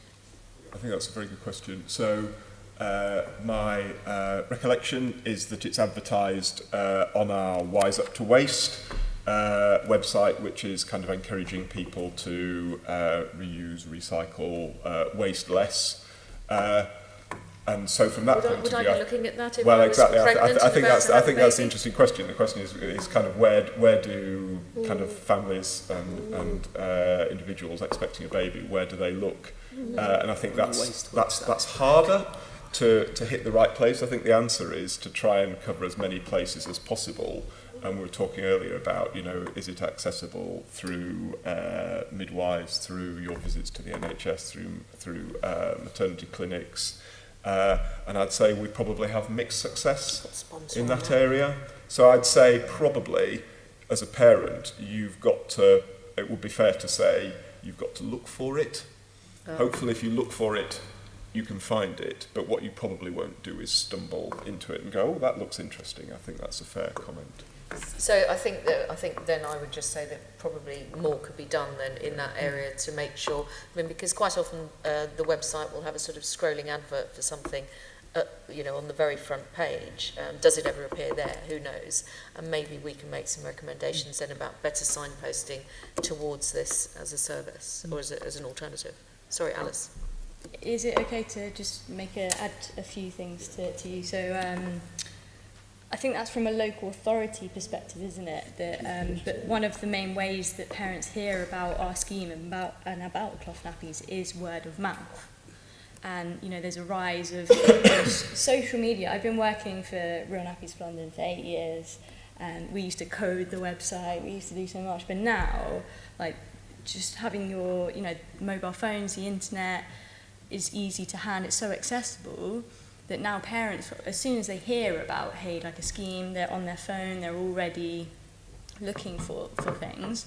And so, bloggers, they've helped so much recently, especially during Real Nappy Week as well. I think that's great. So there are different avenues to explore. Bloggers or vloggers? Because I can see that this might be something that was really susceptible to doing a video blog, so that people could actually see how easy it is to put the real nappies on.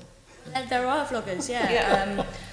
It would obviously help Tony, because he has trouble with wriggling babies. Perhaps not currently.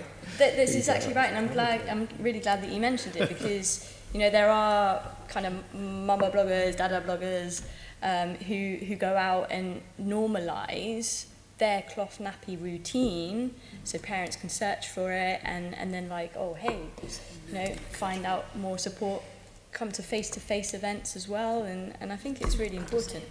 But certainly we know that when people are doing something for the first time, whether that be cooking or changing a baby or anything else, they quite often do go online to look at videos to get information these days. That's a very, very well made point, I think.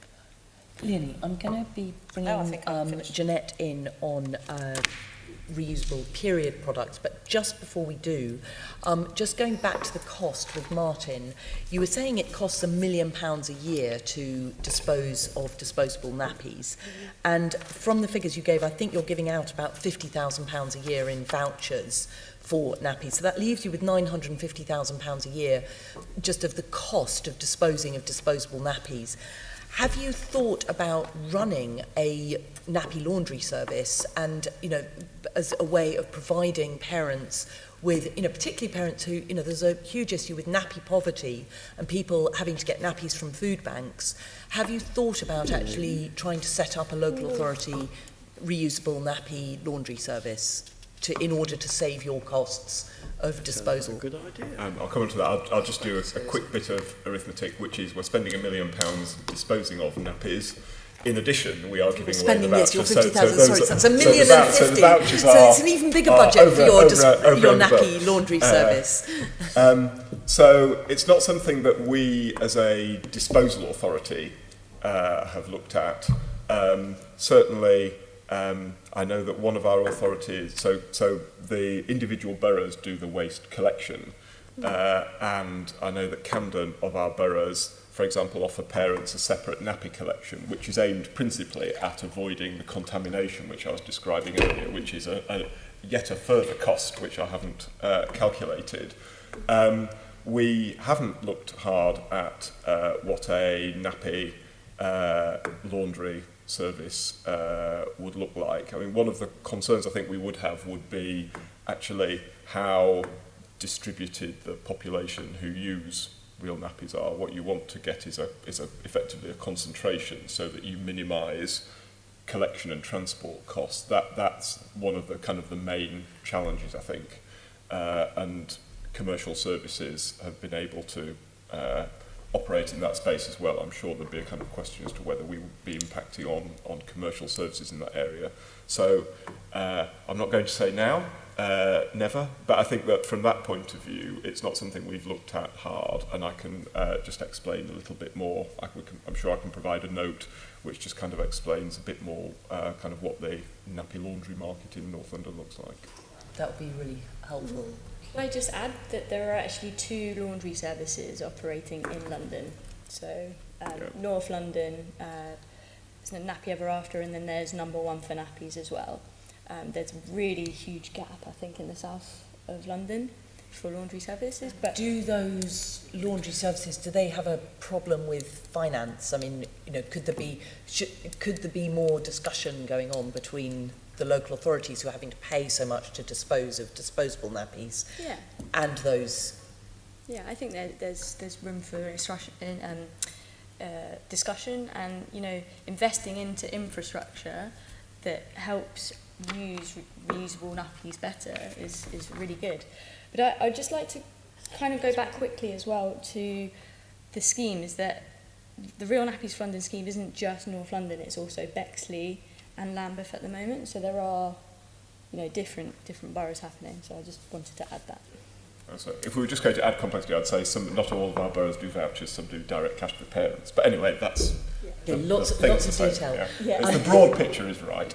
Sean, if you can bring in your point very quickly, and then it's to Jeanette. My point is, would you actually be making a saving if you did this nappy service? I think you've missed a trick, because if you're giving this money out, it'd probably be better pooled and providing the service. I think you'd get more users and you'd get more bang for your buck. But actually, aren't these sunk costs? Are you specifically collecting nappies, or are they just part of your collecting activity, so you wouldn't actually make a saving if the nappies was somewhere else? That's a good question. So the nappies in the main are just part of the general waste. So, but of course, not to go into too much detail, but of course there's collection costs. Well, maybe your collections would be, 10 seconds quicker if you had smaller bags. But I think that wouldn't make a huge difference. You'd still be putting fewer tons of waste into the Energy for Waste centre, which would effectively be a cost saving. Okay, so there would be, I just want to understand the cost saving. And it just strikes me with Terry's nappies or reusables, the problem is disposable nappies seem like a technological advance. That's your challenge. You use disposables, they feel like the new thing, that they're the smartphone of baby goings on, aren't they? I think there's like people wanting to go back to... But that's the case, you're saying back, and if you look at the volume difference, most people don't want to go back. You need to suggest that reusable nappies are a step forward, not a step back. I think they are. Yeah. I mean, I think now a lot of paediatricians are coming on board with the sort of social and health benefits, because they're finding that because of the disposables, children are coming out of nappies at a later age, and that's having a lot of social impacts in our society. Yeah, because it's so that there are a lot of other benefits. And I fully agree, and the chair wants to move on. I'm just saying, if we want to get this moving, you've got to have a look at how people operate. We lots of the things this committee deals with, people are trying to force behaviour change on the public, forgetting that the alternative is so convenient, so well advertised.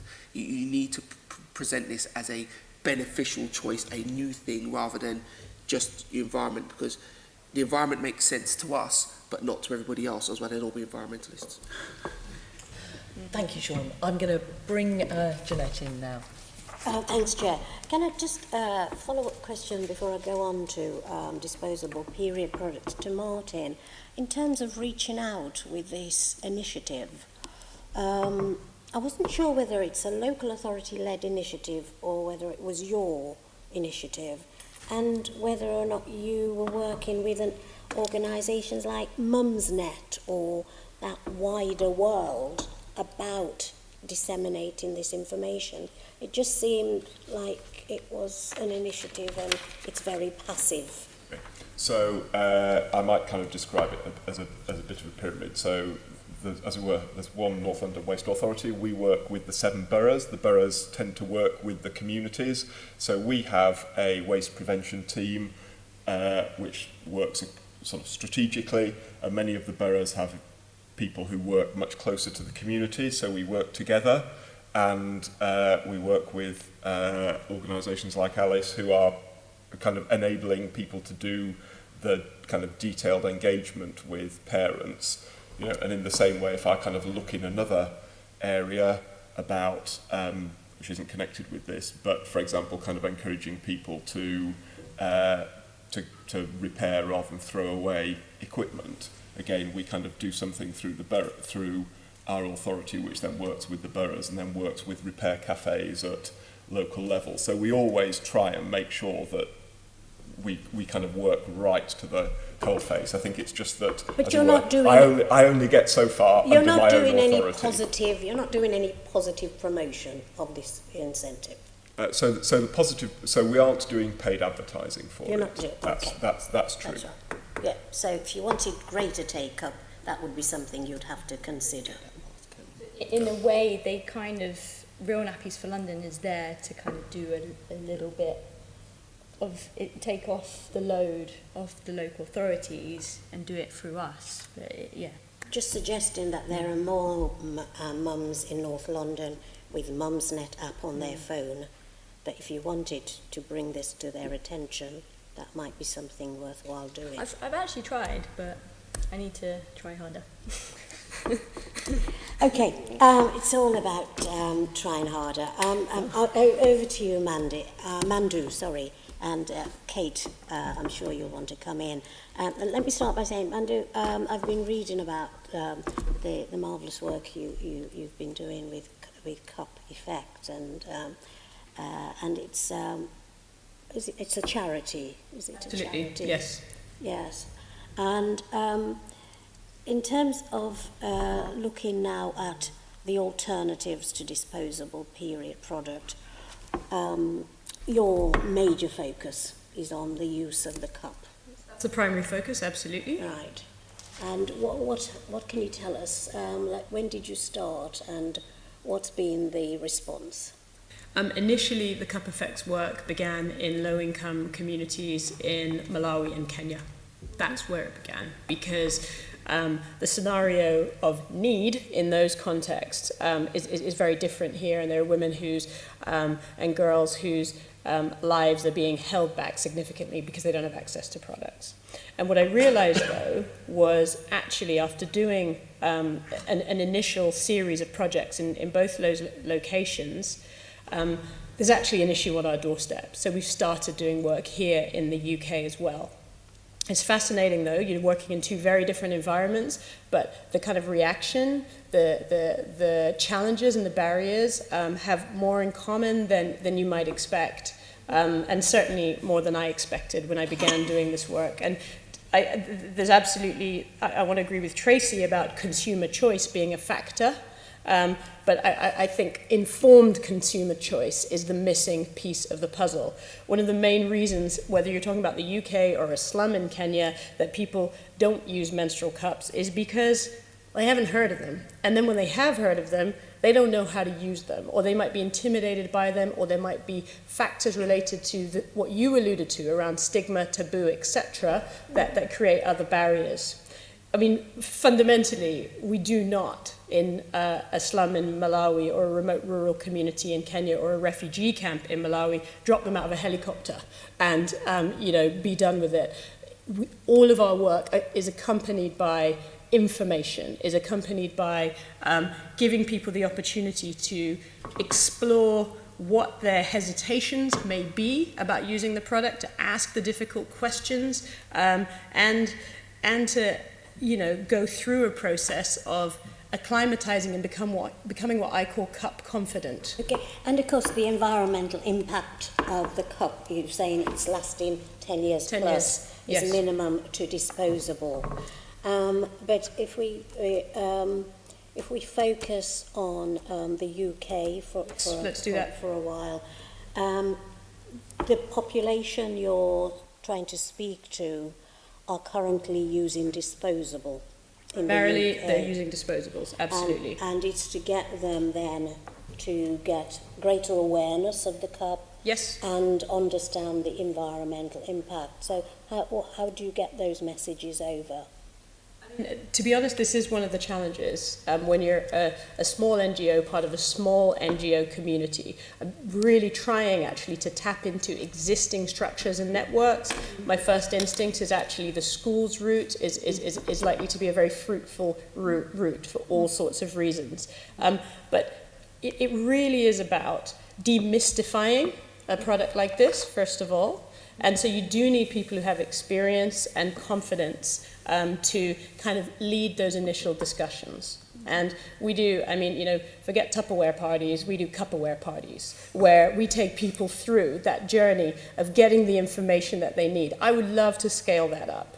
And I think there's possibilities to scale it up through existing schemes such as, I don't know, the Mayor's Healthy Schools programme or the London curriculum, etc., which already have infrastructure in place, networks, connections into schools.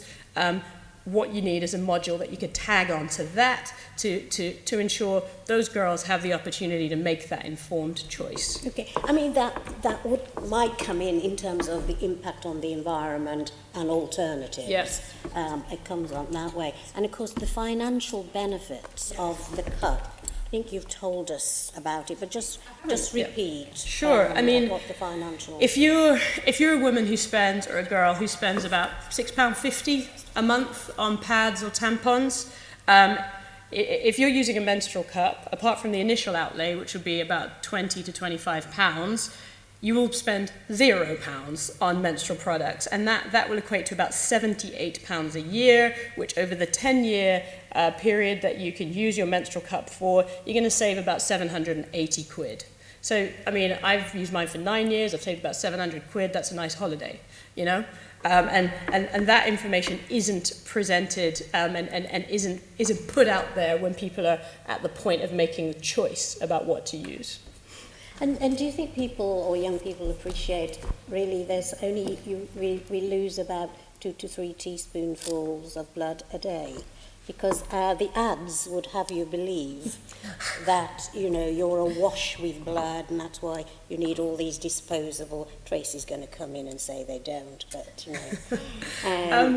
The reality is like the ads have moved away from the actual physiology. I would agree with that. In my experience of either working with teenage girls or grown women in their 30s and 40s, there are a lot of misconceptions around how your body works, the kind of function of menstruation.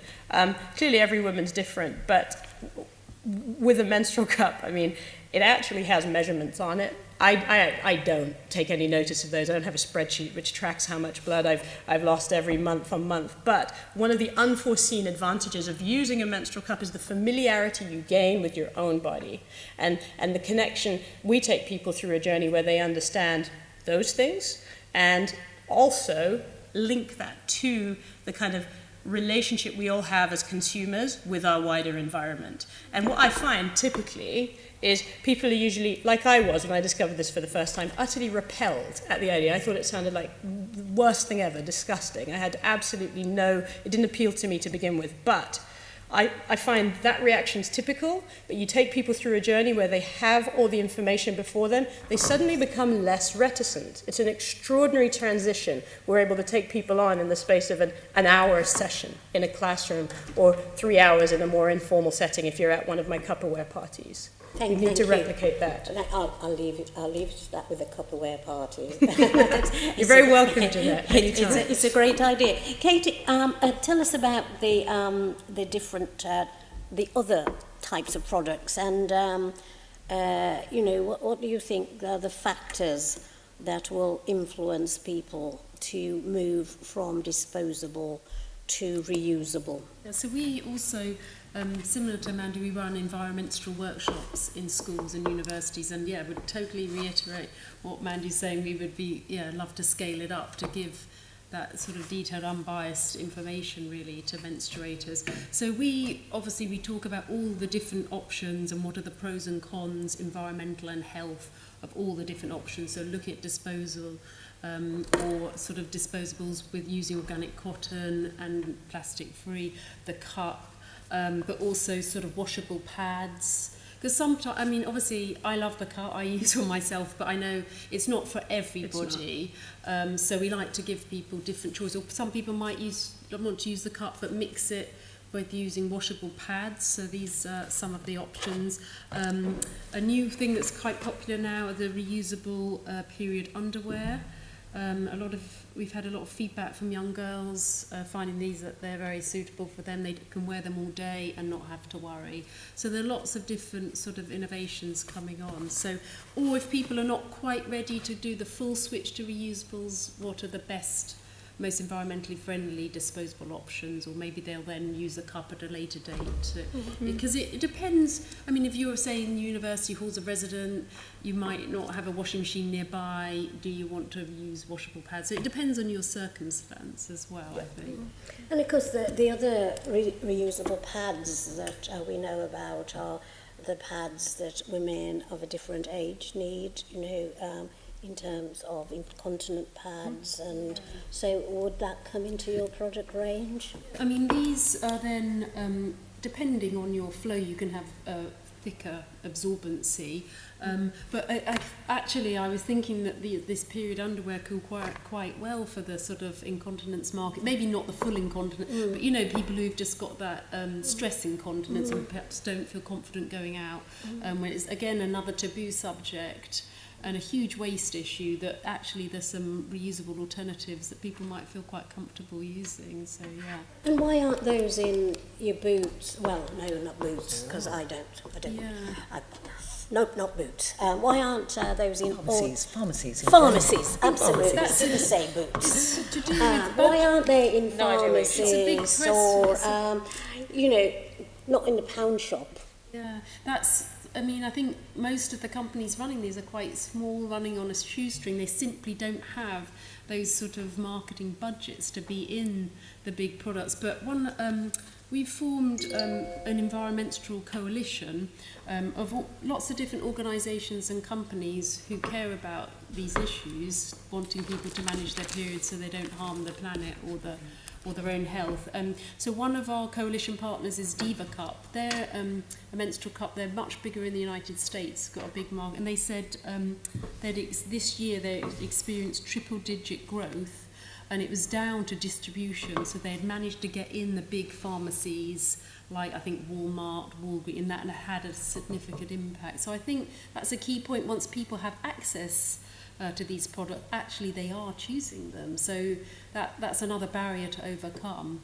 And just to add to that, around the sort of global menstrual cup, in 2016, the global menstrual cup market value was around 1.2 billion, with a cumulative annual growth rate of 4%. So there's definitely movement towards, that would be about between 20 and 30 million menstrual cups globally. So there's movement towards greater take-up. I mean, clearly the thing that would create that exponential growth was if menstrual cups would feature alongside other products with the real big fish manufacturers, the likes of your Procter & Gamble. I don't know if we're allowed to name check individual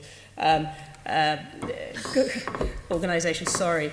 But, that is the thing that would really create more parity and a playing field where more people were making the choice because they had more access. I mean, that's quite a lot of, when we give these environmental workshops, that's a lot of the feedback we get. Oh, we'd love to use these products, but where can you buy them? If I just go into the supermarket, they're not there. So it's probably the same with nappies as well. So. Yeah, I mean, Tracy, can't help but tease you. I mean, aren't you blocking a development that's just heading towards the way of your customers, that eventually we'll see a majority use of reusable? Absolutely not intending to block anything. We believe in consumer choice, and I'm very impressed with the sheer passion that these ladies have, actually. I think the one thing that we would react to is inaccurate information and people being persuaded to switch products by using information that maybe made them worried about the safety of the product or the actual impact of the product. That is something that we would have to step forward and address. And I think you would understand what's that. the advertising budget of your industry? I have no idea. I'm sure you do, Tracy. No, I actually don't. I'm sure you do. And I'm sorry, and I will see if I can come I'm back. surprised you don't. I really don't, but I do know it's very large. But I will come back to you if I can with some numbers. I'm sorry. Too big. Quite a lot. Are you done, Yeah. Jeanette? Since we've been talking about reusable period products, just wanted to pick up on period poverty. There's a lot of people that are using food banks and needing to access period products as well as disposable nappies from food banks. And obviously, sort of with moon cups, you've got to be, you've got to get used to it. You've got to get used to it as an idea. And probably if you are living in poverty and dependent on a food bank, there's probably quite a lot going on in your life. So being able to take on something like that is, potentially more difficult. But what the relationship between these reusable products and period poverty? Have either Mandu or Kate, have you been doing any work around period poverty specifically with these reusable products?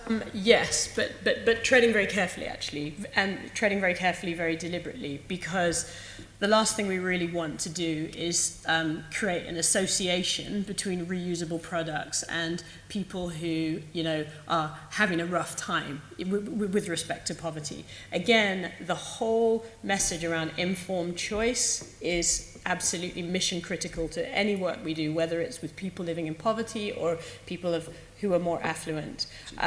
What we have found is that people do respond, quite warmly to the fact that you don't spend any money if you use a menstrual cup or one of the other reusable alternatives, and they also like the fact that they're less dependent on somebody else's goodwill or the ability to get free products from somewhere else. So the whole psychology around making the choice is different when you are in difficult circumstances. We're really, really careful about making sure people have the information that they need, have the support they need when we're trying to introduce, but also have the alternative of using a disposable product as well. When we introduce this, I would not want to go down the route of saying, right, you folks living in period poverty or experiencing period poverty, these are best for you because of the sustainability angle, when actually not everybody wants to insert a product, and you have to do that with a menstrual cup. Not everybody is totally relaxed about the idea of having to wash and figure out how to make it work. And so we don't want the women who, or anyone else who menstruates, to be in a situation where they have less choice and reusables are being imposed on them. The social justice angle is just as important. One last thing I will say, because we're here in the Environmental Committee, was I was surprised when I started doing this work elsewhere, and I know that's not directly relevant to London, that the environmental issue, the issue of disposal, was a big concern for women living in circumstances of poverty elsewhere. So I don't think it washes that just because somebody's struggling financially that they don't care about the environmental impact of the choices that they're making. And so we make sure they have that information, and it's often persuasive. Kate, did you want to add anything? Share what Mandu's saying. And when we've done sort of workshops even in universities where students are sometimes struggling financially, not say at the that's extreme poverty, but they're very happy to find out about these alternative products that they can save money because they are on a very tight budget. But yeah, we definitely wouldn't want to make people feel guilty or anything, but giving them the choice, or they might at another stage in their life with it perhaps then choose to opt for that as well. So yeah, Bloody Good Period, who work a lot on period poverty, are another coalition member of our environmental coalition, and the cup effect. So yeah, we definitely take all of those factors into consideration. I think the key thing is the reusables should be considered a lot. They should be part of any strategy to address period poverty, to address the environmental impact of menstruation. And, you know, the fact that they've been neglected has resulted in us perhaps making slower progress in challenging these issues than we might have done otherwise. So it's absolutely 100% mission critical that they're in the mix and considered alongside all the other things that are more commonly thought of and, let's face it, better understood. Great, thank you. Can I just ask something? Yeah.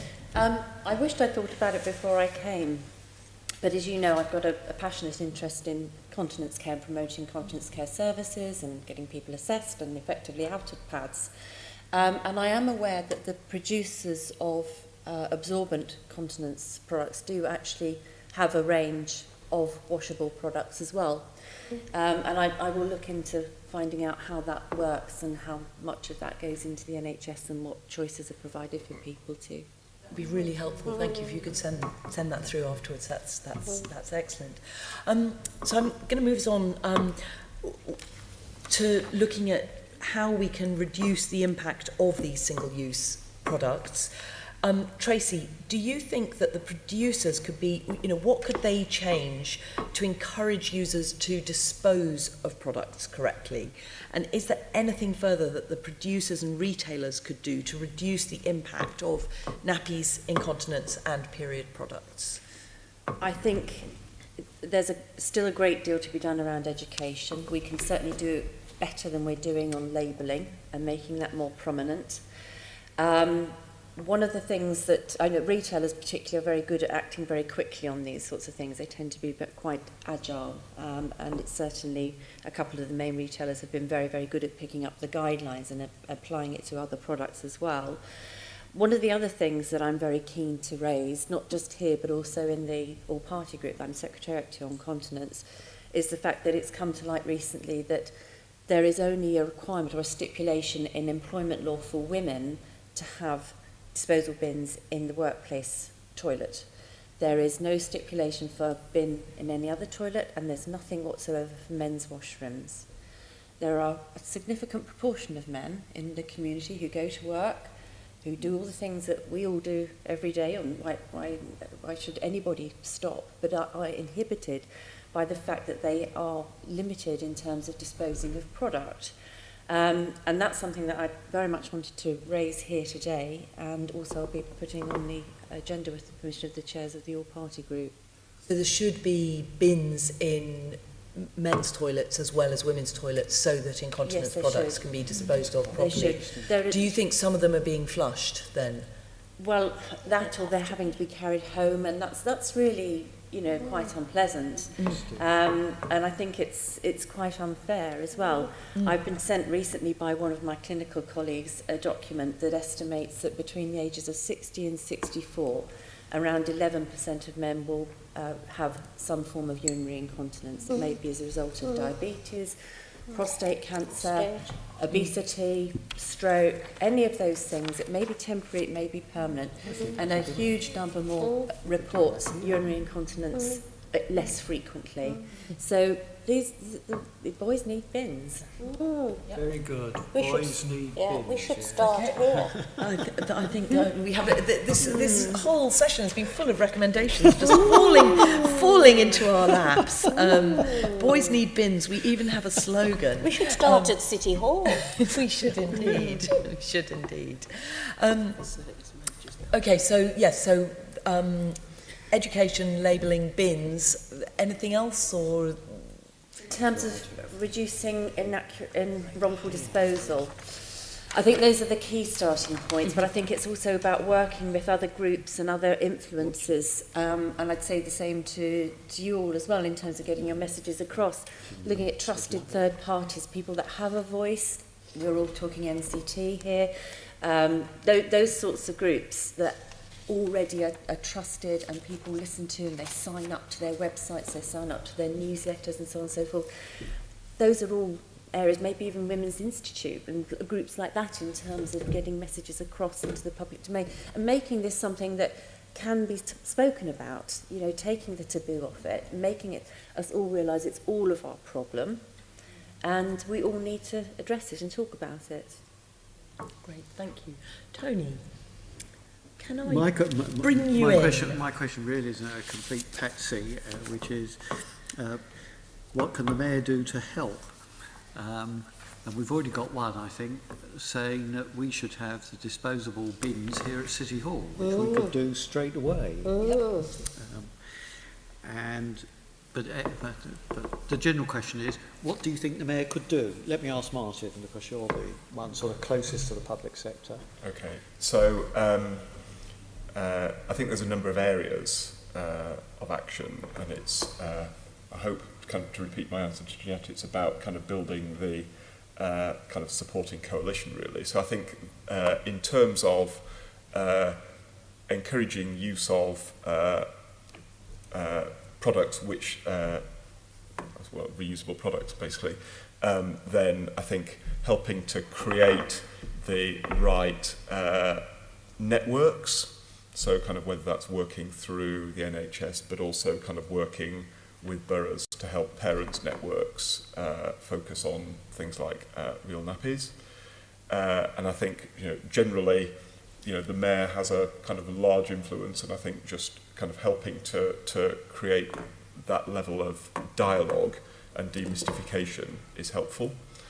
I think, kind of picking up Tracy's last point, I think in terms of avoiding at least people contaminating recycling products, helping people to understand the proper disposal route is important. I don't think that the Mayor, you know, should bear that as a personal responsibility, but I think again it's kind of, you know, encouraging us to have the coalition and probably also to engage with retailers to help us achieve that right. I think we then come on to sort of incentives for creating the right products, and I do think on that there's an argument for greater producer responsibility. Again, I'm not sure that the Mayor can unilaterally drive that, but certainly in working with government, I think that's an important area. We saw, for example, this weekend there was some talk about the introduction of an incineration tax, the logic being that might kind of discourage incineration. I think my take in relation to things like disposable nappies would be if you had an incineration tax, that would have absolutely no impact whatsoever on the manufacturers. It would simply be a cost on council tax payers who would then have a more expensive disposal method. So I think if you were thinking of, if the government was thinking, how do we create the right financial incentives, it seems to me that the challenge is to create the right financial incentives which help manufacturers, particularly to think about how they use more recycled products in their nappies. Again, I'm not an expert to know, but if nappies use a lot of virgin plastic, what is the option for manufacturing them with a lower impact? That's an area which we haven't particularly discussed today, but I think that that's an area where the Mayor, with his broader reach, can have that sort of impact. So those would be the areas that I think I would particularly pick out as kind of areas where somebody with his kind of influence can help to move the debate. For that. Does anybody else have any suggestions on what the Mayor could do? It strikes me that the publicity that you may get as a result of this meeting, which I have to say has lifted veils which I never knew existed. as far as I'm concerned, maybe quite helpful. Yeah, well let's go around from left to right. Mandu. I mean, it's the classic stuff of leading by example. I think, you know, bins for boys in city halls, great, but there's also TfL, who have a much bigger workforce, use the whole mayoral group to set an example to other employers, straightforward. Another thing I would say is, I don't know if you guys realized you were doing it, I don't know if it was deliberate or not, but this thing of like modeling really good behavior. I noticed every time you spoke today, you were talking about menstrual products and period products. You weren't talking about hygiene items or sanitary products, which is the terminology that's typically used. That kind of language reinforces a lot of the stigma around menstruation. It makes people, it gives the sensation that it's something dirty and disgusting and that needs to be cleaned up with bleach. But you guys all talked about menstrual products and period products. I don't know who coached you in that, or if, oh, well done, Caroline. But that kind of thing. Strict eye on the language. No, that's amazing. It may not seem like much, but it's a big deal. And I think modeling that kind of good behavior as and when we talk about this is another important step. And I think I've already suggested some potential avenues to pilot initiatives in schools using existing mayoral schemes. Why not have a module on menstruation and the products available in the London curriculum and give schools the option of taking it up and see what the take-up is and see what the response is?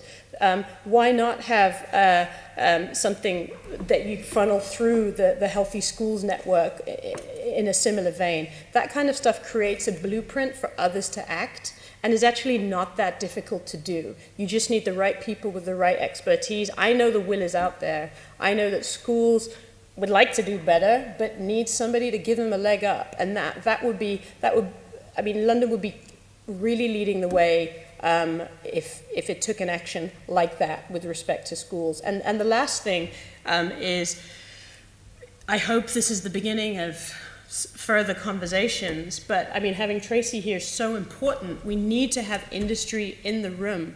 We need to have industry in the loop. At the end of the day, I know Tracy was coy about the advertising budgets and whatever else that your group has. No, sure.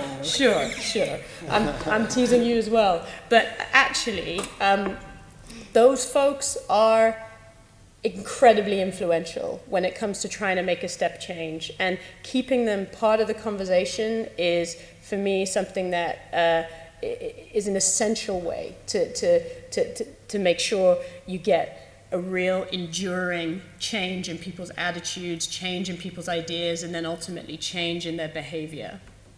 Thank you very much. Alice? I'm not sure how to follow up that. It's really inspiring. I guess a few points to add to what Martin was saying. Just helping to normalise reusable nappies. Every year in April we do a Real Nappy Week. So maybe some sort of support for that would be greatly appreciated. I think just providing that support infrastructure for laundry services could be one. And also supporting real nappy entrepreneurs, so like parents, and there's especially like a rise of women who are designing nappies. You might have seen on Dragon's Den a few months ago, there was a cloth nappy entrepreneur on that. But yeah, just to support those kind of small community organisations that are going face to face to parents and providing that outreach. So especially there's a GLA family grant that I don't know you're aware of at the moment, but yeah, he's running that to help families connect with neighbours and communities a lot more, which is great. But I'm just interested, I'm quite fascinated by a potential link between our project, Real Nappies for London, to reduce disposable nappy waste, but also link it with wet wipes, because there are reusable wet wipes out there as well. So I think there's huge potential. Thank you very much. Kate? I'm going to carry on the bins for boys theme. Just this is a kind of practical thing, but actually having sinks inside public toilets would make it easier for people to use menstrual cups, because that's another barrier. People don't want to walk out and then empty it, so that having a sink there, if you're having any new builds, it might be something quite simple. I support Mandu's point. We want sort of unbiased period education throughout schools in London and universities. But I think a lot of the people running these are doing things on a shoestring, so actually supporting those organisations that are trying to bring this unbiased education would be great. I would like to see full disclosure of ingredients on these disposable products, so consumers can make an informed choice about which products to buy. So I don't know if there's any role where you could lobby manufacturers to say, actually, this move to transparency would benefit everybody. Help lobby companies to remove the plastics in their products and use organic cotton, because obviously the bleaching methods are very harmful to the environment as well, the bleaching methods used for these menstrual products. I think we touched on it throughout the whole meeting about the advertising budget, so I don't know if that's possible to have a whole London-wide advertising campaign about bag it and bin it, but also about reusable alternatives, like on the tube, you know, like with making it really attractive, supported by the Mayor of London or something. So I would encourage all the London boroughs or the Mayor, so we've got this environmental coalition, and all the coalition members will be coming together for a week of action, an environmental week of action in October. So we would really welcome different partners, really, for local authorities supporting this as well. So I think the more people that get on board, the greater impact we'll have. We're having at the end of the week of action, a big environmental when forum event here at the GLA. So hopefully, again, that will attract sort of publicity from other boroughs. Thank you very much. And Tracy. Thank you, and thank you for inviting me here as well. I'm really pleased that the Boys for Bins idea went down very well. I have to say, I did just think of that title while I was sat here, so it was no point planning. just rolled out. I have to invite you to the unveiling of the first bin. While we're on the subject, shelves are very useful in toilets as well for people that are changing ostomy equipment and so on and so forth. I think that we've got quite a bit of commonality here. Mm-hmm. We're coming from completely different sides of the fence, but there are things that we agree on, and maybe we should look at those topics like disposing of products correctly, encouraging good disposal practices. Maybe there's something that could be quite powerful, and you as well, that we could do. We're certainly working with the water groups on that as I speak. The disposal badge, we can't say it's going to cure everything, but it's a jolly good step forward. You know, how can we make that really desirable? How can we make companies want to put it on their product? You know, they've got their lovely packaging. How can we make them think, got to have that on there? And how can we make consumers say, oh, that's a responsible company, I want to buy that product because they're doing the right thing? You know, a bit like a Soil Association accreditation.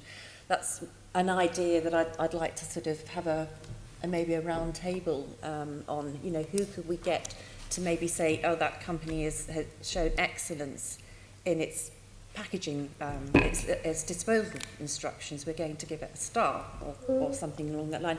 I'm also looking at things that I'm involved with outside of the obvious, where as an industry head I belong to various groups and forums and committees and boards, procurement boards, looking at tendering, procurement, looking at other things that could be levers, auditing standards, for example, for consumer products and for manufacturers, just sort of trying to think outside the box a little bit. And I'm taking the discussion, in fact, just this afternoon to one such organisation, so that it's on the agenda, because, you know, cogs can move quite slowly, but they can be made to move a bit faster too, and just making sure that there's a bigger discussion around this as well. Thank you very much. Thank you, Chairman. Thank you. Well, that was incredibly inspiring conversation. Very good to sort of pull all those threads together at the end. I've just got one final tiny thing to just pick up with you, Alice, which is that your Real Nappy network the voucher scheme doesn't work in all boroughs, is that right? Is that, if you were redoing your list for the Mayor, would you like him to be encouraging all boroughs to do a Real Nappy voucher scheme? Do you think that would be a helpful thing? Thank you so much, Caroline, for mentioning it, because it's actually top of my list here and I didn't even mention it. So obviously, pan-London scheme would be amazing, and getting all the local authorities on board, having consistent messaging would just be awesome. So I think that just helps, really. So pan-London scheme and normalising. So thank you, Caroline, and thank you for the opportunity as well. Can I just say that because of the success of the Real Nappies for London, it kind of made me think, could we have something similar for reusable menstrual products, like a you know, a voucher off, because if it's initially quite expensive. So, you know, subsidised by the local authorities with advice for people to try menstrual products, because obviously, you know, Nappies for London has been such a success.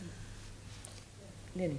I would have thought, I can't quite see how you could ask local authorities to subsidise that, but I think we need more messaging from Thames Water and Affinity, who are the two water providers for London, and given that they spend £12 million per annum on removing rag, as they call it, which is the combination of all of these items. Now I understand obviously what Tracy was saying, that the percentage of rag that relates to menstrual products is smaller than the level that is baby wipes, but obviously baby wipes do relate to activities that people are undertaking when they're doing changing and real nappies. So maybe that's something that we can take back to Thames Water and potentially Affinity to see if they might be interested as they ramp up their messaging to try and stop people putting on flushables into the loo, that perhaps that they also might wish to think about this as something that they could consider putting some money into.